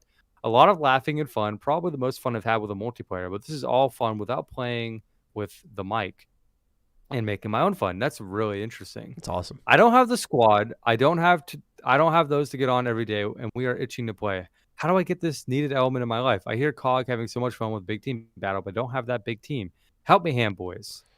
Ooh. Join a random Discord. That was gonna be my answer. For a random Discord. Like you can go on the server browser for Halo or whatever. Just make friends with people. I mean, join people in game chat. I have like a bunch of friends that I met through Xbox and stuff, and it just sort of like you'll meet them and you'll start talking to them. It just kind of happens. It's like you click. You can't force it. But it happens. Matt, do you have an answer for that? Yeah, I think just the Discord suggestion, like get into a community. Our community here, like I'm not even trying to promote it so people like pay and join, but like I couldn't join because I was editing the Halo Infinite review, but funny enough. But they got together and got a big team battle going. Like, Natural, please, by all means, hop into the server. I know Sean Mason. I know Grim was playing. I think Paco was playing. Everyone was in on it. Like, Coach Blue was in there. They're amazing guys. I've talked to each of them. They've obviously joined our show in the past. Pardon me, I highly recommend that you try our server if you're looking for a community to play with. But if not, and that's fine if you don't, there's plenty out there that will play with you and assemble the big team battle. And then question number 2 is question for the weebs wondering this exact question, because it's not like I spent hours thinking about this question. Plan your perfect date with your waifu. I'm good. Where are you taking her to eat? Where do you sweep her feet? The date will be the deciding factor if you two live happily ever after. Tell me how you woo your wife. Matt, you got to do this. Is this what, my girlfriend? Sure, if you're taking Laylee on the perfect date. I think about let's see here. Her and I value Japan a lot, so I would want to be there. That would be definitely my pick. Going to Japan, I think something along the lines of a nice romantic walk through the cherry. Oh my god, cherry trees cherry or blossom. Cherry blossom. Thank you. I was like, what are they? It's like the word I was missing. Cherry blossom. Yeah, like a walk through there, a good meal, that type of thing. And I think I would take her to like I think One Piece has their own museum or something. I would want to take her there too. I feel like that's the place I could complete the big day with her. Wow. So I that's where I'm leaning. I could go 2 directions with this. I have my lovely friend, and she's not in my room anymore. I think she's with my mom or something back there. I could plan a perfect date for us, or I could plan a perfect date with one of my many waifus. In good spirit of Maya, and I gotta follow up Matt here. He set the bar, so I'm gonna go with Maya. See, if we're going on a date, she like makes fun of me for how much I like Japan. She thinks she's like, you romanticize it too much. I'm like, yeah, I get it. I do. But where would I take her? I think I'd want to take Maya to a nice, you know what? Got it. We're going to Hawaii. All right. Nice Hawaiian vacation. She's going to wear a beautiful sundress. I'm going to wear a nice button up. hibiscus floral patterned shirt with some nice board shorts, probably khaki. We got some sandals on, and we're gonna walk through our we're gonna be at a very expensive resort. We're gonna walk down the beach. Tiki torches lit. I'm thinking we go to Luau, maybe get some drinks. I'm not a drinker. She's not either, but it's a special occasion. Non-alcoholic drinks. Yeah. No. I think I'm going out. Oh, okay. You're going out. Okay. Nice. Yeah. But some Hawaiian, like I'm talking some island drinks, if you will. In the coconut. Some like fruit, maybe like some like fruit flavored margarita or something. Sure. And then to cap it all off, we're gonna have like a relaxing night in the pool, maybe the hot tub. Yeah. And then the nice Hawaiian vacation. Oh, and then the day after we're exploring forest. Love that. Whatever. Yeah. I really want to go to Hawaii. Hawaii and Japan are like two places that interesting. I never thought of Hawaii. Well, you know what inspires it, Matt? Pokemon Sun. I don't know why, but I just want to go because of that game. I like that. And then obviously anime and Persona make me want to go. Of course. Pen and Pant super chats. Try Crocs today. Yeah. Pen and Pant. One day, I want to try out the fuzzy Crocs. We'll make it a big deal. Worthwhile. My sandals, because my sister's boyfriend has some, and you can get little like attachments. I don't know what they're called, but he had like Bling Pro on his Crocs. You know what I'm saying? Like that MW2 perk. Yeah. He had some like cool little like things on there. I think they have anime ones and stuff. So I don't know. Yeah, I just found it interesting. Riddick Wolf also wrote in chat, trying to live in Japan isn't the cool dream it used to be. Trust me. It's hard, especially if you are moving over there. It's like, I don't think I'll ever move there. I think I'd vacation for a long time there, though, for sure. Yeah. That's how I look at it. Yeah, I agree. I think my life would flip upside down way too much to live there. Unless I got like everyone was dead, everyone was gone. That's when I'd be like, all right, well, fuck it. I'm going to go live somewhere else then, I guess. But otherwise, like, I don't need to turn my life upside down. There's a lot going on in Japan that it's just too much of a change for what I'm used to. So I wouldn't want to live there. But dude, if I had like an infinite amount of funds, I could go for a nice month-long vacation all throughout. Yep. And that'd be amazing. I agree. All right, we got one final question, and then it's time for us to get some food. BR Blurry writes in, what up, ham boners? My question for you both this week is, what are your thoughts on Rocksteady's Suicide game? Coming off the back of the latest gameplay trailer from the Game Awards, is it just me, or does this game just come across as bland? I'm a huge fan of the entire Arkham series, and having replayed them all multiple times, I couldn't wait to see what was next for the studio. When Suicide Squad was first revealed, I was pretty disappointed initially, but kept my hopes up for a full gameplay trailer. However, every time we see something new from the game, I grow less and less hyped. At the moment, after seeing the trailer, I think I'm going to fully skip it until it's in a mega sale in a dry period of games years down the line. I can't quite put my finger on what I don't like about it. The tone seems very Sunset Overdrive, which I loved. Presumably, it will take combat from Arkham series, which I love. And I'm a pretty big DC fan, so on paper, this should be great and an easy sell for me, but I don't know, man. It just looks kind of bad. Am I alone in this? What are your guys' thoughts on this one? I don't think it looks bad, but I agree. But here, I want to hear your thoughts. You were about to say something. I don't think it looks bad. I do agree that it looks very, very, very mid. I'm like not interested in it purely because it just doesn't look like it's going to be anything special to me. It just looks like it's not one of a kind. I'm not like, oh, this actually looks different. It just, based on what we've seen in the gameplay, it just looks like more of what we're used to. Maybe not from Rocksteady necessarily, but I don't know. It just hasn't grabbed me in a way where this is going to be different. It looked like a third-person shooter. Like it did. I think it's that blurry. I get why you don't like it, because I think it's that. I think if you've seen anything from Avengers, this game in structure, it had more verticality, but in structure, it reminded me a lot of it, because if you noticed, it didn't look fully open world. Maybe I'm wrong. I can totally be wrong on this. But it didn't look fully open world. It looked like a nice open level where you'd go in, you and your team would do a couple objectives, and you'd be out of there. Like, it looked like that kind of drop-in, mission-based activity. Which again, with after Avengers, it's like, I don't want a superhero game like that. And especially from Rocksteady, who's like the defining pillar of what made comic book games worth doing, I think. Like, they were right there at the heart of it. Again, as we've heard in rumors, we've heard live service rumors, or elements being in this game. And this game, just the way it's showing, continues to, I think, head in that direction. And then I thought the game looked a little colorless for such an interesting cast. So across the board for me, like I'm way more excited for Gotham Knights, and I say that unapologetically. So like I think what they're doing, it's not even because it's familiar. Like they're doing something different. It's 4-player or 4 different protagonists, 2-player co-op, open world, Batman game. Batman's apparently dead.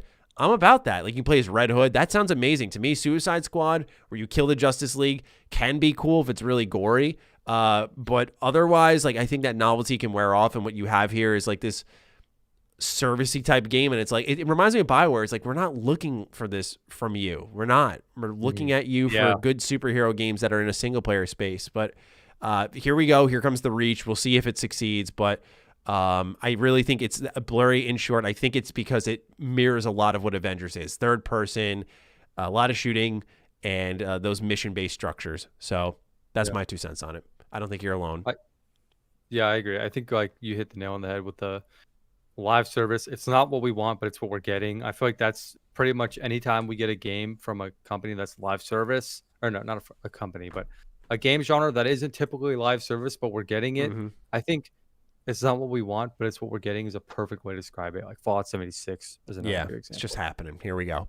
It's just horrible. Fortnite's influence. Yeah, absolutely. Well, that's all we've got for this week's show. We appreciate all of you who wrote in. Thank you again for your patience as we got through those write-ins. Thank you to everyone who tuned in live for episode 11 of Ham Radio Live. Paul, any closing thoughts, or shall we wrap it up? I think it's time to wrap it up. It was a great show. I loved all of our tap-ins. I'm glad we got through our patron questions. We got a clean slate for next week. No worries at all. We're good for the holidays. So with that, ladies and gentlemen, thank you so much for tuning into episode 11 of Ham Radio Live, and we'll catch all of you next week for episode 12. Peace out.